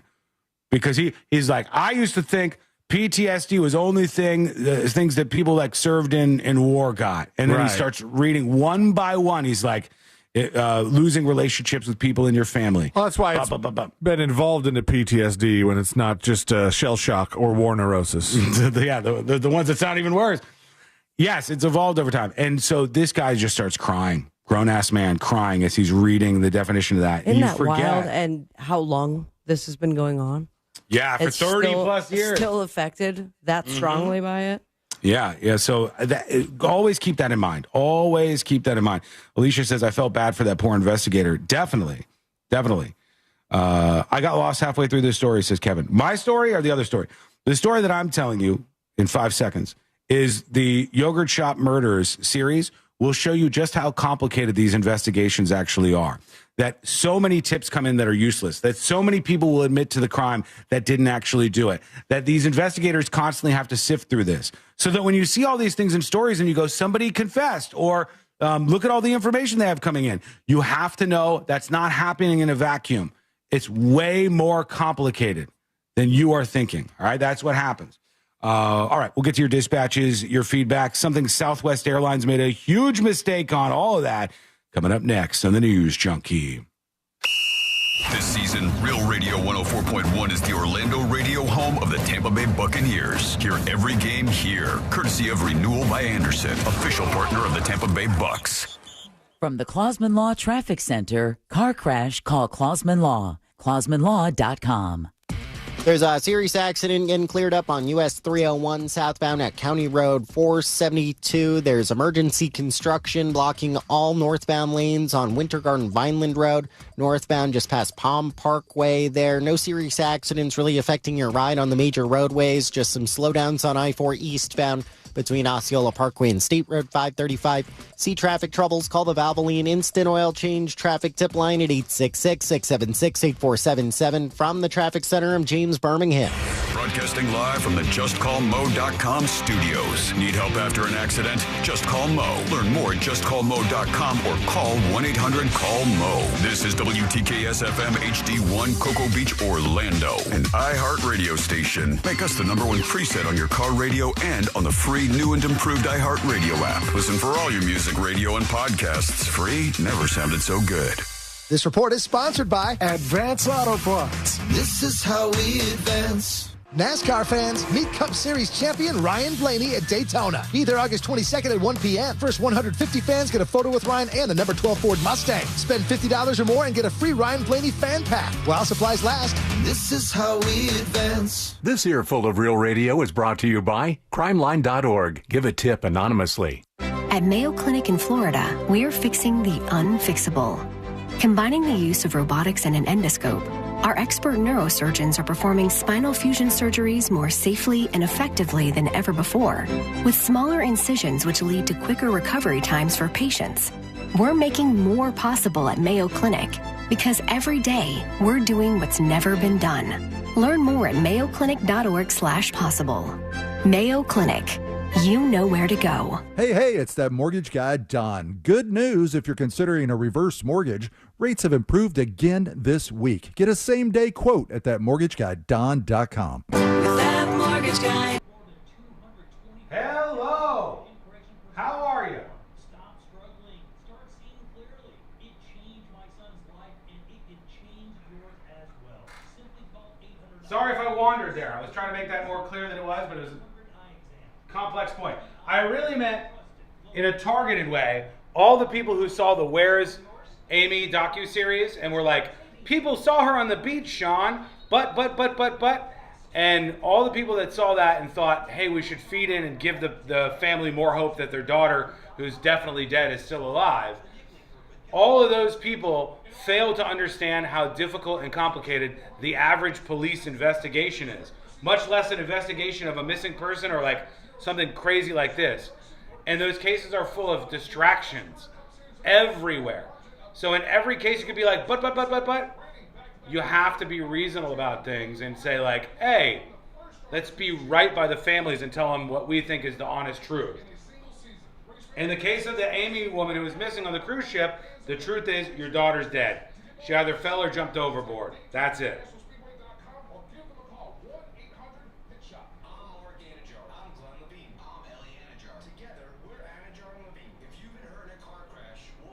BIPOC is a biracial person of color? No, it's not. You, of all people, should know.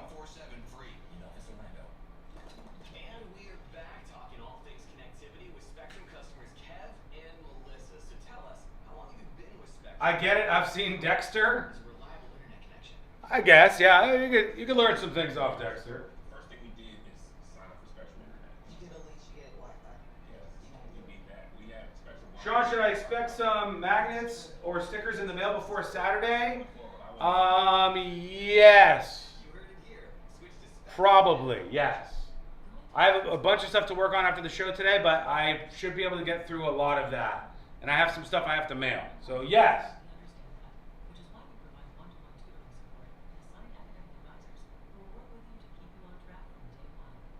1 minute.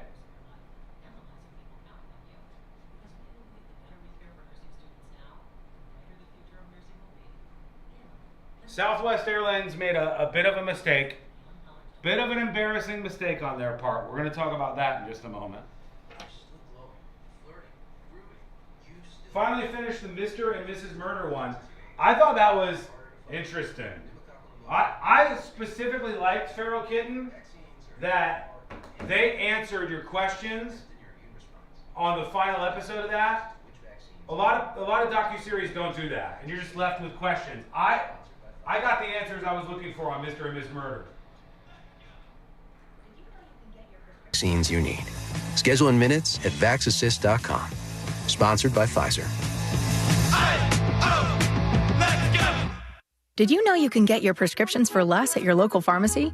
You can with GoodRx. It's the free app that can save you money on your medications. Just search for your prescription, choose the pharmacy and the price that works best for you, and then show your GoodRx coupon to your pharmacist at the drop-off counter. GoodRx works at over 70,000 pharmacies, including Walmart, Rite Aid, and Walgreens, and it works whether you have insurance or not. It's easy to save. Next time you drop off your prescription, check GoodRx. To start saving today, go to GoodRx.com. GoodRx is not insurance. It's a crime to pay more than a dime. One dime down at RC Hill Mitsubishi in DeLand. Just go to rchill.com.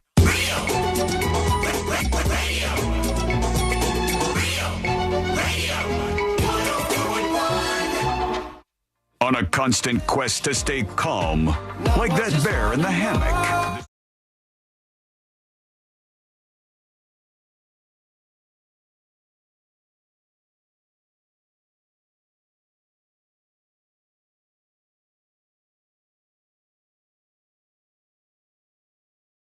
And we'll talk about the thing I teased before the break. Southwest Airlines really dropping the ball. I think everybody will agree that they really made a mistake. We'll get to that in just a moment. That is a huge fish. Oh, my God. I don't know if you guys have seen this or not. Let me see if I can bring this up. There is a story about this dude in the Czech Republic, and they said the guy went out fishing. I know about this. I'm a major fisher myself and angler, as it were. Mm-hmm. All about that bass. I'm widely respected in the fishing community, let's say. This is a guy named Jacob Wagner, and he went out to go fishing, and he says he tosses in his lure, bloop, lands in the water, and for 10 minutes, nothing happened. Absolutely nothing happened. And then all of a sudden, boom! He gets a hit, and he says he's fighting for 50 minutes against this freshwater fish. Is it worth it? Oh my God. Wow. Yeah, right. Yeah, right. That's real. No way. That's real. I'm going to put this up on See It Now for everybody listening. How is that real? And then that video a couple weeks ago of the guy with the giant dog immediately called out an AI. That's AI. A catfish. I don't believe it. That's not AI. I stand by it. That is false. No way. And we have to look up some world records here, because the catfish that he reeled in after 50 minutes of trying to get at these things ended up being 10 feet long. All right, which is just pretty insane to consider. It doesn't exist. No way. You think this is fake? This is allegedly real. This is one fishing pole. We got that whole thing in. Yeah. No. All right. So biggest catfish ever caught? Yeah, what's the biggest on record? Because he says he could barely hold the rod and called for a friend for help. There's another photo of him in the water. I'm going to put these up on See It Now. Here he is holding the fish in the water.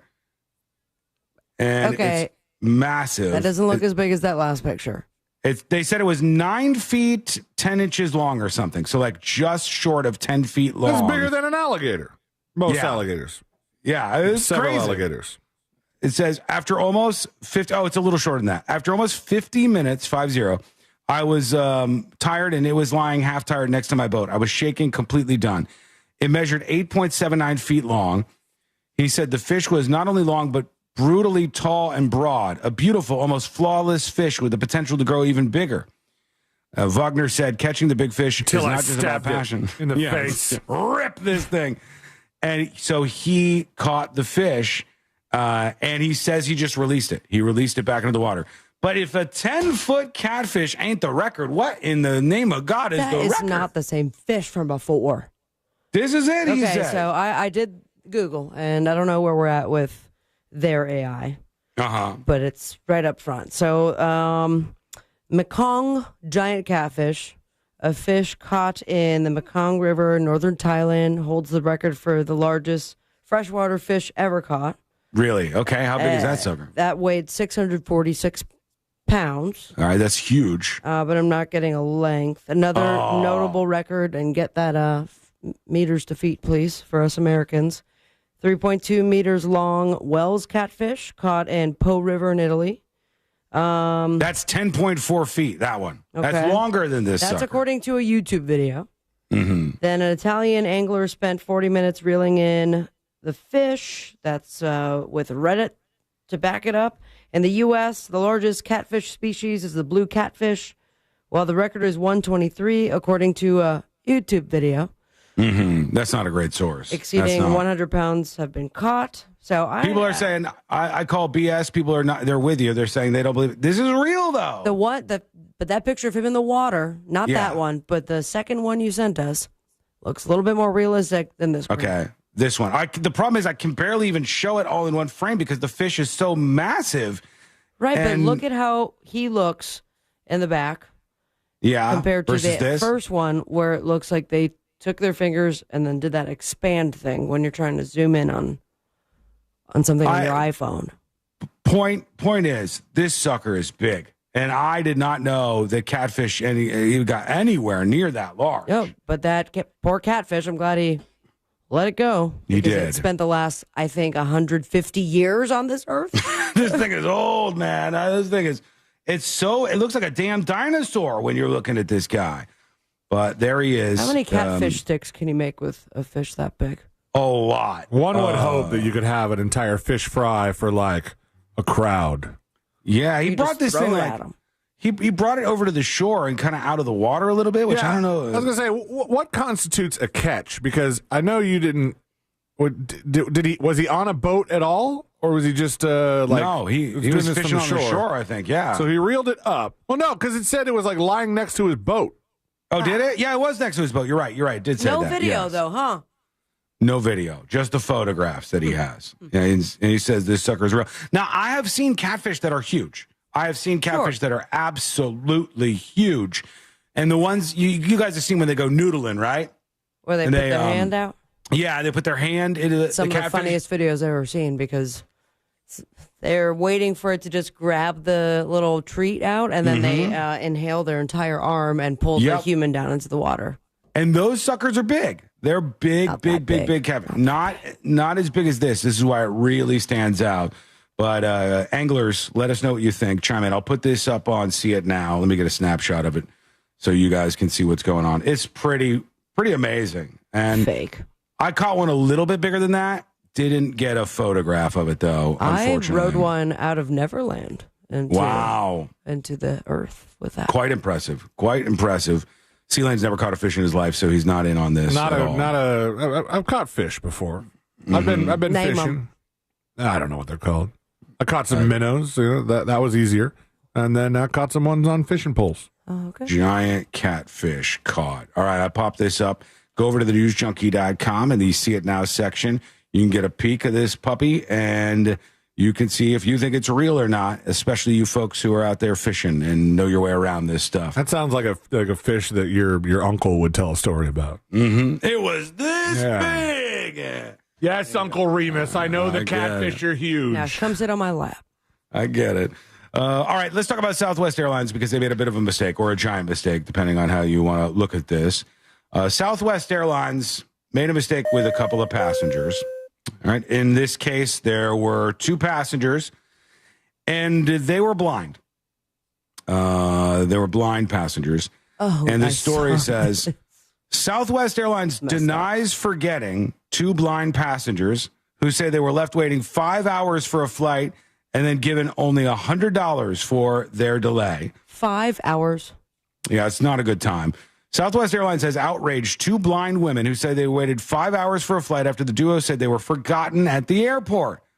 The airline gave just one reason for its poor service and issued a $100 voucher, maybe. And they said, Southwest forgot about us. Hold on, they talked to Fox 35. Let's see if we can we get an interview with them? Okay, because I would really like to hear them tell their story as to what happened at this airport. Give me just a moment. I'll see if I can pull that up. But yeah, they're claiming... Any word the third blind? Nobody knows. No, nobody knows. She's not on the radar right now. The check could have been for anything. They say it's $100, but you just hand them the check and then here you go. Sorry about our delay. I think we have room for one more blind joke hope to before we see get you in again. trouble. Hope to see you again real soon. High five. Bad choice of words. Damn it. Oh, let's see. Here's this lady. Hang on. Like because they forgot about you. The duo says their travel nightmare started with delays and got worse with bad communication from Southwest staff. And on top of that, both friends are blind, so they couldn't even see that their flight was boarding and leaving. That airplane took off, and our boarding pass had not been swiped. Nobody at B6 told us anything. Nobody came to get us at B4. The time. Damn, I was just about to rip on this lady for having a really filthy house full of Amazon packages, but I forgot that... She doesn't understand that the house is filthy and full of Amazon packages because she's blind. I keep forgetting that the lady is blind. And her only friend that seems to be blind too. So yeah. So that's bad. Actually, they're local, is what you're saying.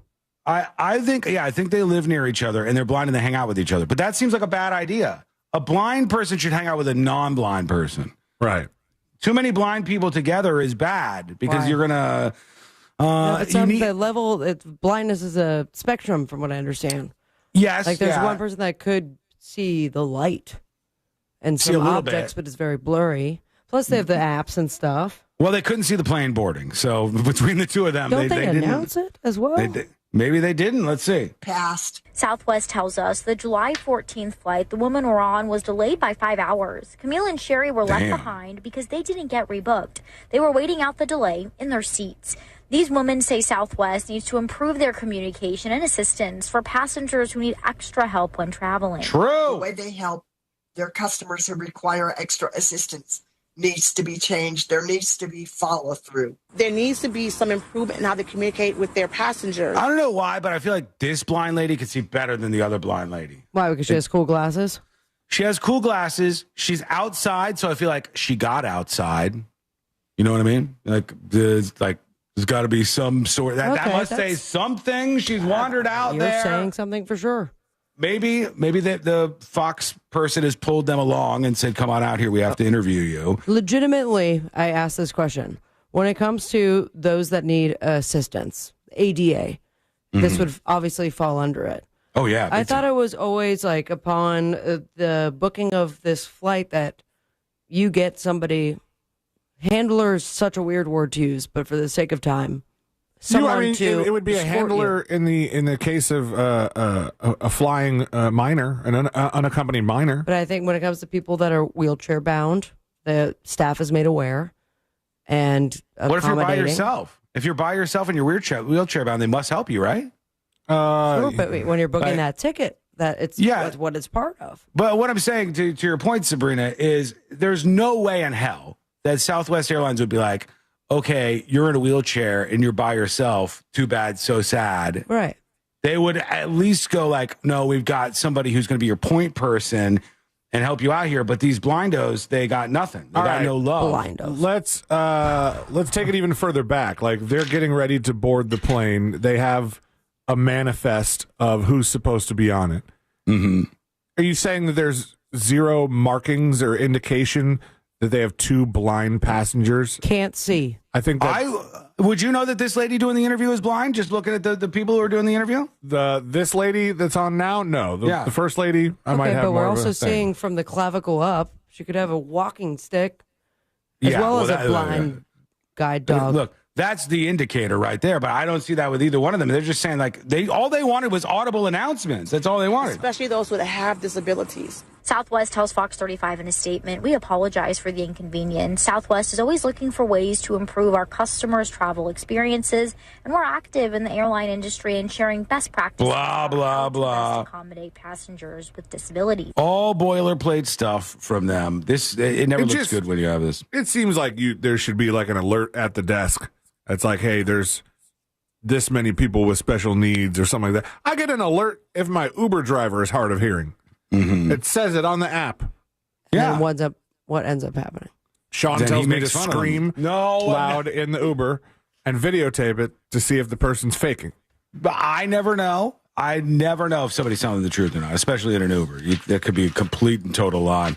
Okay, real quick, a couple of things to work in that I didn't get into jury duty. A New Mexico teenager has told the police that he allegedly shot, speaking of an Uber driver, shot an Uber driver to death, this New Mexico teenager, to let some steam off.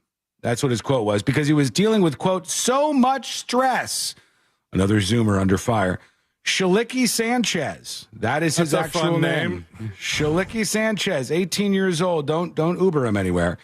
He was arrested on charges of first-degree murder and charged so they found this Uber driver. They got him, yeah. Yeah, with the shooting death of Uber driver Joseph Andrus, according to a criminal complaint. He told his girlfriend to order an Uber because his friend had a car for him to borrow and he was going to get it. He had more violent plans. He had said he was pissed off and he wanted to do something. So when the Uber driver showed up, he just killed this person because he wanted to, quote, let some steam off, was what this guy said. You want to hear more? Listen on my next crime podcast titled Shalicky Boom Boom Down. Mm-hmm. I'll give you the sticky on Shalicky coming up next. Not bad. I mean, I would... I'll give you one episode of Shalicky Boom Boom Down. And what was the second one again? Sticky on Shalicky. Sticky on Shalicky. I will. Until somebody comes in and they're like, actually, here's the way it's pronounced. You know how that goes. All right. There's supposed to be a Gaelic brogue associated with this. Yeah. It was like, let's take the funny out of it. We're going to take a quick break. When we come back, we're going to hear from you. I got a bunch of updates on DC. We're going to do a grab bag segment when we come back because I have tons of clips that we need to work through here on the show that are going viral right now. So all of that is coming up next on the News Junkie. Real Radio is on Facebook at Real Radio 1041. Sponsored by the law offices of Anajar and Levine Accident Attorneys. Call the law offices of Anajar and Levine at 1-800-747-FREE. That's 1-800-747-3733. From the Odoo.com Traffic Center. Odoo.com, the only business software you will need. Keep an eye out for an accident reported on Champions Gate Boulevard at Masters Boulevard. There's emergency construction blocking all lanes on Winter Garden Vineland Road northbound, just beyond Palm Parkway. Look out for crews on the roadways there. If you're traveling on the major roadways, you won't be running into any serious issues really affecting your ride here. But if you do see traffic troubles, call the Valvoline Instant Oil Change traffic tip line at 866-676-8477. From the Traffic Center, I'm James Birmingham. This report is sponsored by Rapid Radios. Stay connected and stay productive with Rapid Radios. Business owners trust Rapid Radios for instant, reliable team communication with nationwide LTE coverage, push-to-talk convenience, and room for up to 200 units on one feed. Keeping connected's never been easier. Order now at rapidradios.com. Great news, my friends. That mortgage guy, Don, offers HELOCs. That's right, home equity lines of credit. A way to unlock your equity while keeping your super low 2%, 3%, or 4% rate intact on that first mortgage. Get cash out for home improvements, debt consolidation, weddings, back taxes, a jet ski. And the best part, unlike the corner banks, that mortgage guy Don has HELOC options as low as a 640 credit score. So get a quote today with no hard credit inquiry and get peace of mind right there at your fingertips by going to thatmortgageguyDon.com. Don't miss the boat, compare your quote with thatmortgageguyDon.com. It's the summer clearance event at Greenway Kia, and we're racing to sell 500 new Kias. Every new Kia is clearance priced with savings up to $18,000 off MSRP, with 0% financing now available. We've got one of the area's largest Kia inventories, and we'll make deals other dealers won't. Our friendly, non-commissioned team is here to help. If you're shopping for a new Kia, visit GreenwayKias.com. I'm Joe Rossi, and we want to see you in a Greenway Kia. Example stock TG004814. Native equity refinanced expires 9/7/25. Can you believe it's already August with kids getting ready to go back to school and we're heading into the height of the hurricane season? That's why having the right windows and doors makes such a difference. And here to help me explain why is Chelsea from Renewal by Andersen. Thanks, Deborah. Renewal by Andersen's acclaimed impact windows and doors are engineered to withstand high-velocity impacts, providing enhanced protection against flying debris during storms, keeping your home safe and secure. As always, Renewal by Andersen has a great deal to help you get started. Chelsea, what are you offering in August? We're excited to offer our triple savings month. $300 off windows and $825 off patio doors. Plus 0 down, 0 payments, and 0 interest for 12 months. Bonus offer, the first 50 callers get a free True Scene insect screen upgrade. Visit bestwindowsflorida.com to schedule your free consultation today. Just like Chelsea said, visit bestwindowsflorida.com to schedule your free consultation today. Official part of the Tampa Bay Buccaneers. License number CGC 1527613. Liz went from being interested in true crime to living true crime. My husband comes back and he's shaking. And he said, your dad's been killed. This is Hands Tied, a true crime podcast exploring the murder of Jim Melgar. I was just completely in shock. Open your free iHeartRadio app, search Hands Tied, and listen now. Men, trouble in the bedroom? Not anymore. Premier Men's Medical Center restores your sex life in just one visit. Their painless breakthrough treatments eliminate erectile dysfunction and PE. Here's a specialist in men's health. I'm Dr. Simovitz. Have Viagra or Cialis let you down? Premier Men's Medical Center offers the most effective treatments that eliminate ED and PE, with men lasting longer than ever. 98% of patients see instant results on their first visit. Premier Men's Medical Center's breakthrough treatments eliminate ED and PE, regardless of age or medical history. Your consultation and first treatment are free. You'll see instant results in the office. Plus, Hey, folks.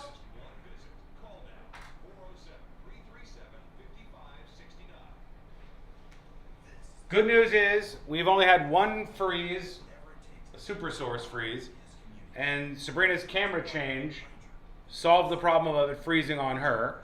Bad news is her camera doesn't look good. Good news is on Thursday I'm sending C-Lane to the studio with a better camera for her. That will solve that problem. Sort of your traditional good news, bad news, good news, bad news, good news, bad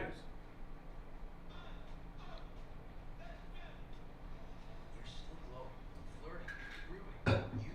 Oh no, it's all ice. It's all ice.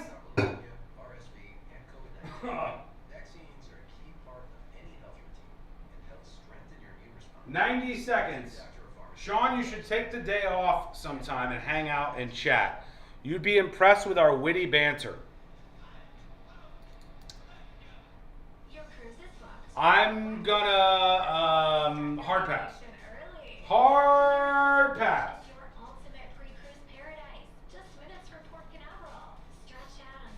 What song should we end on for Today I Learned? Any suggestions?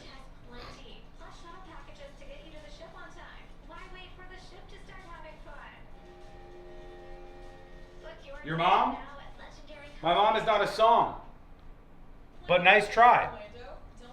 Excellent attempt. Freebird? End on Suck an Egg? Damn. What was the show about again? You guys want to rage at the end? We can go at it at the end. You want to rage at the end? You want to fight at the end? We can go at it. I thought we were having an excelente day. But it appears less than excelente. Sub-excelente. No más excelente. No más excelente.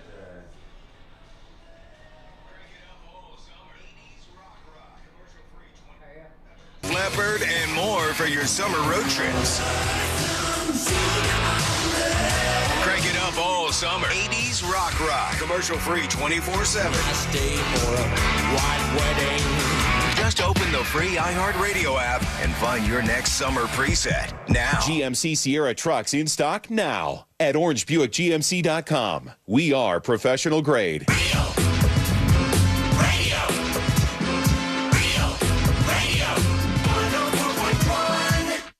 Because you're never too old to learn something stupid. This is the News Junkie.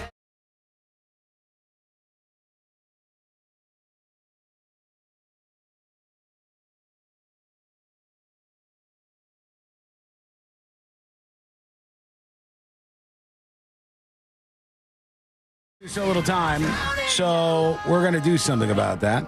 Hey, thanks for hanging out with us. Welcome to the most viral newsroom on planet Earth. Learn more about the show at thenewsjunkie.com. Time for a grab bag segment. Let's work our way around some of the things, some of the clips that have people talking online and off. And a lot of people are talking about the D.C. Trump stuff. Trump had a little quip about people cleaning the sidewalks. He wants people out there cleaning the sidewalks, I guess. Okay. Let's see what he said. Here's Trump at the White House. Countries where every Saturday the people go out and they wash their sidewalks in front of their stores or their houses. They scrub their sidewalks. So we aren't quite at that level yet, I don't think. Daddy, we're not quite there yet, but maybe we will. Did he say Daddy? They go He's asking somebody else at the press conference, like, did he say Daddy? Gaddy or something, whatever the last one name was. But he's like, we're not quite there yet. I don't think America is going to get to the point where we have people randomly washing the sidewalks on not randomly. No. There might have to be a little force behind that sidewalk washing, right? Like, or incentive, maybe. Yeah. Ain't nobody going out and be like, well, it's this the thing right looks thing dirty. to do. Come on. He said, you have countries where every Saturday the people go out and they wash their sidewalks. So we aren't quite at that level yet, I don't think. Maybe he's talking about the one dude. Remember the guy who hit the hobo lady in the face with the water hose? Maybe he's talking about that, where you get out there and you just spray crazy to clean out the streets of everything that's gone wrong out there. You're not necessarily just spraying the dirt off the sidewalk, just the people too. Yeah, the humans are just rolling away with it, I guess. Staying on the homeless front, there is a bit of an issue in South Los Angeles where one homeless man, sir, why are you even homeless? Why is this guy even homeless? Technically, he wasn't for a little while. This homeless man built a 3-story treehouse in South Los Angeles. Oh. And are we using the word story a little loosely? You don't see 3 stories here? Are we being generous with stories? I think the base is the first story. Yeah, you're down here. That's the front terra porch. firma. Yeah, you're down there. And then I'm seeing a ladder. And have we seen the third level that's in the brush? Maybe they'll give us a tour here. Let's see what we got. A homeless man in South LA is going viral after building a 3-story treehouse later torn down by authorities. Now, you can see the treehouse here. Before it was torn down, it was reportedly built using scavenged materials from a nearby homeless encampment. The treehouse was said to include a mezzanine. This is like a door. Mezzanine. They No. Mind you, this tree's been around for a minute. It's a very tall tree. And they're like, well, I guess we'll just take the whole thing down if this guy's living in it. Wait, did they cut the whole tree down? That's what they said. I thought they just took the house out of it. That would take a lot more money, don't you think? I love the realtor speak that is in that. Like, if you say anything the right way, you'd be like, a beautiful entryway and a lovely mezzanine. This vintage cottage has a brand new roof, and by that we mean leaves. The primary bedroom includes some open air features. It's a treehouse, guys. Was said to include a mezzanine and an enclosed place to sleep. A new treehouse is currently being built. Started off slowly with a ladder, and then you started seeing a tarp going over it, and then he had a full-blown house. Why can't he live in a tree? Let the guy live in a tree. He had a house, so he lived up there quite a while. He was up there for a while, but it was a full-blown house. Yeah, full-blown house, this guy says. Now we're being generous with full-blown. I mean, besides the fact that wind goes through the entire house. That's the blown part. Yeah, that's full blown. Yeah. Open floor plan, says think? Ted on YouTube. What's the HOA fees for a tree house these days? I didn't know that they would be so angry about this. Like, he's not even in your way.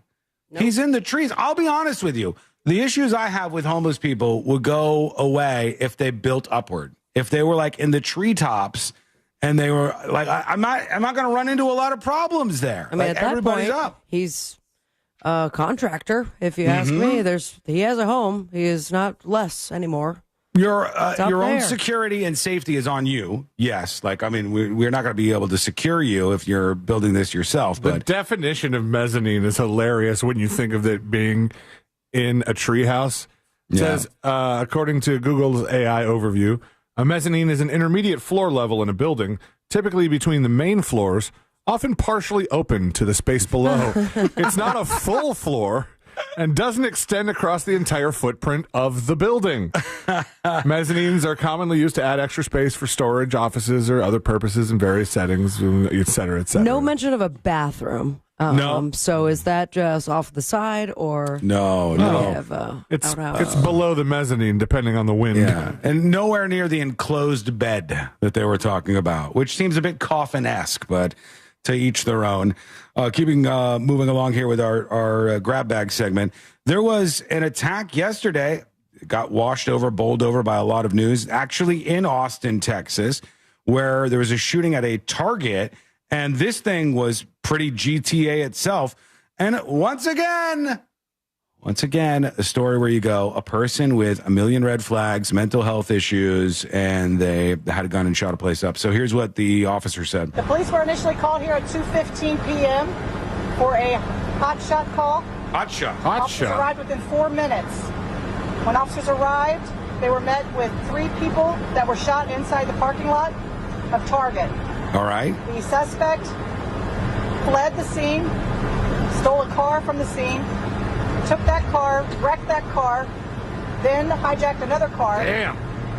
He was then found by Austin PD in South Austin, where he was taken into custody after a tasing.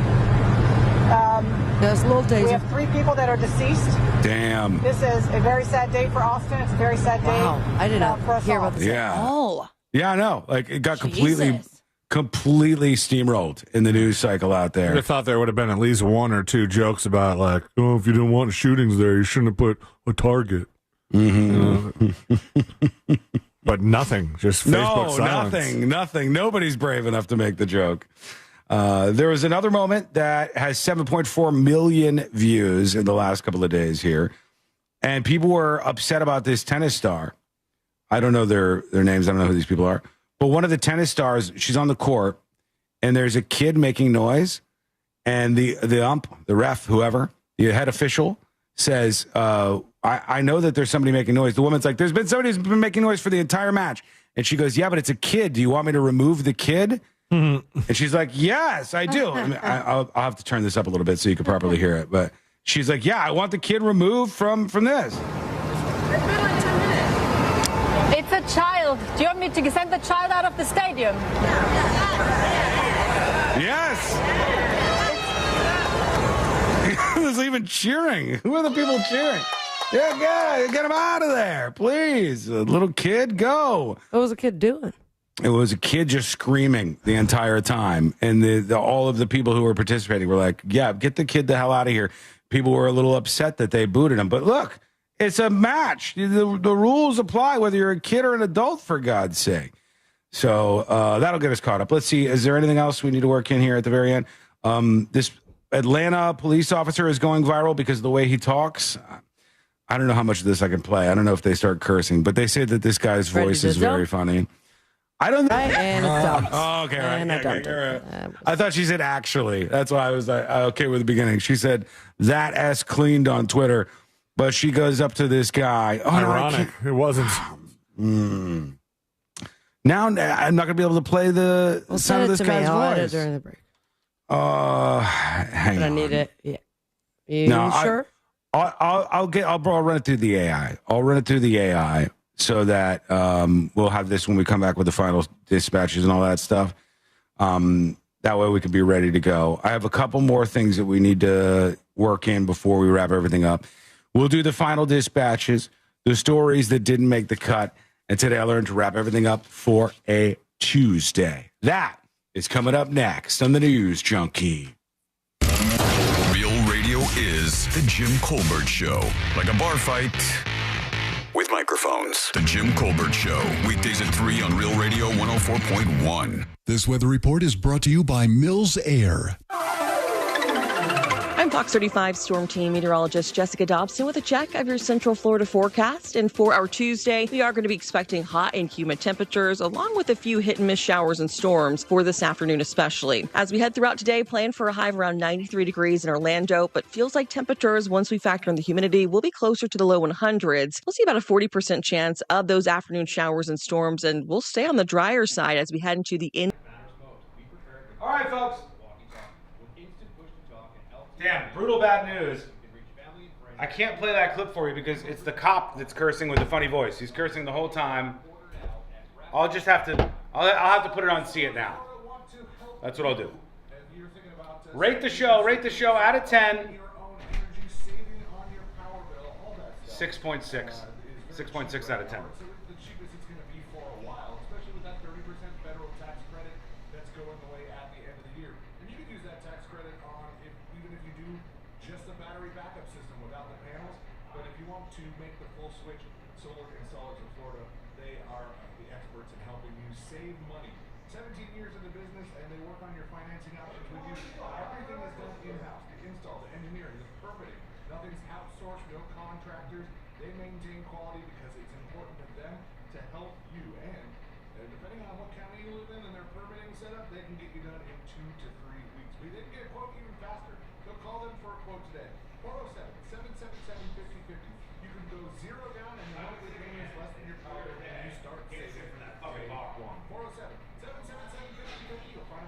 Yeah.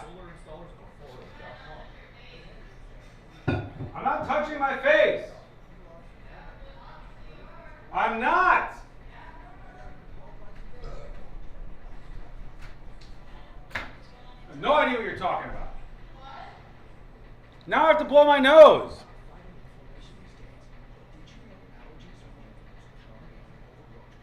Folks, if you don't mind, please take a second and like the stream. Especially since I'm getting sick. Courtney got me sick. What? Huh? I didn't say anything. I didn't say anything. Barbara, hey, how are you? I would have given the show a 10 today if there was more stories about Taylor Swift. We were that close to having more. Maybe something on the way out. Who's our chatter of the day?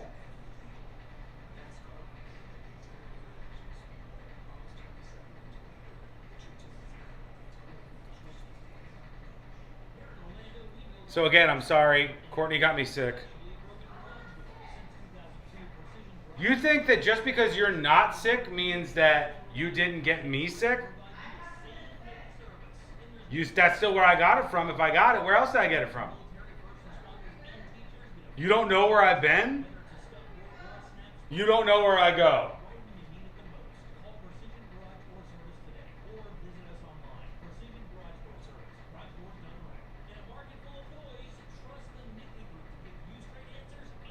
Unfucking believable.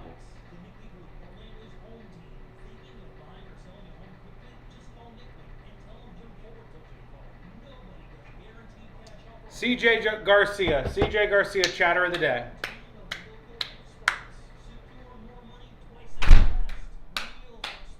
CJ Garcia, chatter of the day. They said you couldn't do it, but look at you go.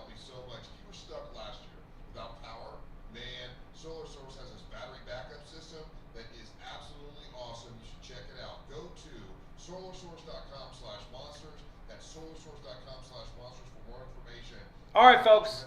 Thanks for hanging out with us today. Appreciate the time and attention. Tomorrow will be a big Wednesday on the show. It's going to be incredible. It's going to be out of control. It's going to be amazing. It's going to be excelente.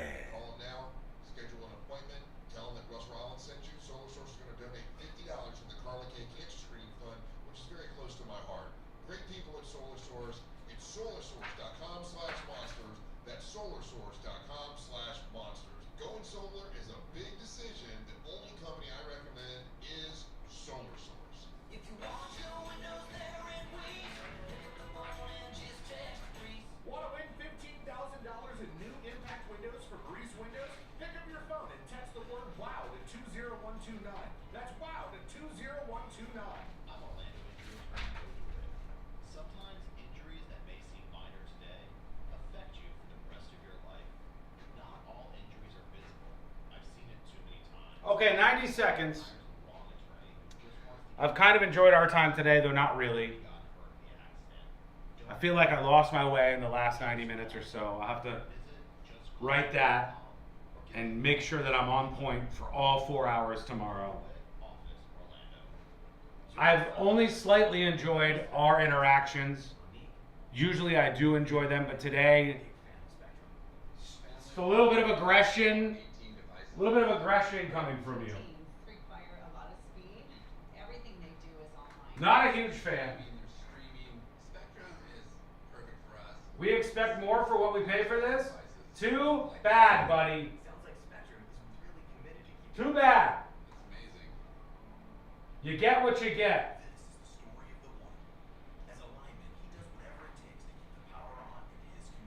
Sometimes it's just not very excellente.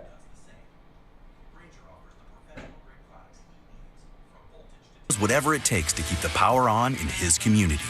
And he wants a partner like Grainger who does the same. Grainger offers the professional-grade products he needs, from voltage detectors to harnesses to hard hats, plus fast, dependable delivery, so he can rise to every challenge. Call 1-800-GRAINGER, click Grainger.com, or just stop by. Grainger, for the ones who get it done.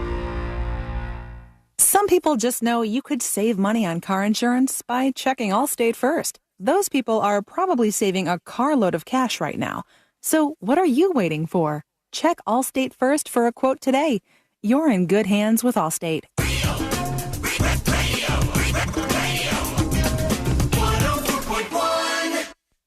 Three best friends diving into the deep end of internet culture.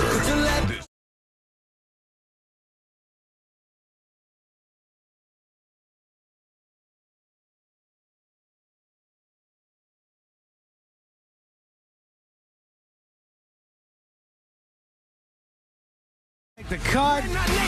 Today I learned to wrap everything up for a Tuesday. Thank you for hanging out with us. Much appreciated. And big week continues tomorrow on the show. Lots to talk about on Wednesday, as one could imagine. Who knows what's going to happen around here at any point in time. But we appreciate you coming along for the ride. Learn more about the show over at thenewsjunkie.com. There are a couple of people that we should hear from here at the end, but right now, this is the time when I hit this. Let's do our final dispatches. These are the final dispatches, but Sean will probably only play one. Maybe. I told Courtney, I was like, I don't know, feeling a little tiny bit, little sick, and she's like, why are you sick? And I'm like, I don't know, I don't want to be, I'm not trying to be. I'll munch on a whole bunch of vitamin C's. I'll get this thing down. How dare you be sick? I don't know. Somehow this is my problem, my fault, I guess. Okay, let's see what we have for the final dispatches here. Allison, I think she's impressed by the catfish, this very, very large catfish that's up on See It Now if you missed it. Hey, guys, it's Allie from Fishing with Allie G, and I was looking at that catfish. And boy, I've caught a lot of catfish in my life, and it looks real. Uh-oh. Even the pictures he had, I mean, it looks unbelievable, but also it looks pretty accurate to what they look like. So I can't tell if she's being sarcastic or not. No. From the picture on my phone, I think it could be real. She's saying she thinks it's a real catfish. It's just a big-ass catfish. The seventh farthest fan in Austin sends a dispatch about catfish, too. Y'all don't want to eat that big old catfish. Anything over about 4 pounds on a catfish doesn't taste good. The ones you eat at the restaurants are anywhere from 2 to 3 pounds. Mm-hmm. Something that big would be nasty and tough and full of bottom feed. You know, it's a bottom feeder, so it's eating the leftovers. Y'all don't want to eat it. I feel you. There's a lot of people chiming in on this catfish. This is the last one. Hey, everybody. Happy today. And as a fellow angler, I can say, yes, Sean is very well respected in the fishing community. We charter boats all the time. All right, but I saw this picture of this guy with this monster catfish. And, freshwater fish don't play around when they get that size. There's a species called a sturgeon that a lot of people like to fish for. And it is the wildest, most dinosaur-looking fish. And they can get like 12 feet long or something like that. I don't think I could ever pull something like that in. My biggest fish was a tarpon. It was about 150 pounds, about hour 15 for the fight. Pathetic. And we couldn't even get it out of the water into the boat. But that catfish is a monster, man. It was big. Eat dogs. They said it was 10 feet long. Go check it out. If you haven't seen this, if you missed that segment, it's available over for you on the newsjunkie.com in the See It Now section. These stories that didn't make the cut, all of them made the cut. Congratulations, nice. Peeps. Good job, stories. Yes. I know. They said it couldn't be done. Stories. Here we go. Let's do Today I Learned. The following information may make you feel smarter, but will not actually increase your IQ. So don't get cocky. Now it's time for what we call Today I Learned. It is Today I Learned for a Tuesday, August 12th, 2025. Today I Learned this band right here. I think it was No. Soundgarden. Oh, that's right, Soundgarden. Soundgarden frontman Chris Cornell wrote the entirety of this song, Black Hole Sun, all in his head while driving home from a recording studio in Washington. When the title came from a news anchor Chris Cornell heard while he was channel surfing, and he heard them say Black Hole Sun. He didn't know what that meant in the context, but he was switching channels, and he just went with it and created the biggest hit for Soundgarden. You should have been going to the recording studio. I was thinking that exact same thing. I almost interrupted you. It was in his head. Driving home from the recording studio. You should have done a U-turn and then cut a demo. Yeah, it would have been even better, maybe. Today, learn, even if you're just looking at a visual image with your mind's eye, with your eyes closed, your pupils will still constrict or dilate as they would if you did this with your eyes open. Your pupils can constrict or dilate even when you close your eyes. How about that? What else do we have on the way out here? Try it right now. Everyone close your eyes, even if you're driving. I can't tell if it's happening or not. I can't tell. It might have done something there. Today I learned Jennifer Connelly, the actress, had nearly half her finger bitten off by a chimpanzee at one point in time. It was like the 4th of July. She was filming Phenomena in 1985. It was surgically reattached soon after. And finally, today I learned this guy right here. Snow is correct. AKA known by his actual name, Darren Kenneth O'Brien. Which just not nearly as cool. His stage name is Snow. He's a Canadian rapper and musician. His 1992 single Informer spent 7 weeks at #1 on the U.S. Hot Billboard chart. 7 weeks. Yep. Don't know half the words, but sing them anyway. So. 7 weeks sounds like a lot for this song. Too much? Yeah, after a while, shut it off. Thank you so much for hanging out with us. We do appreciate it. We're back tomorrow, same time, same place. Missed any of the show? Get the podcast at the News Junkie.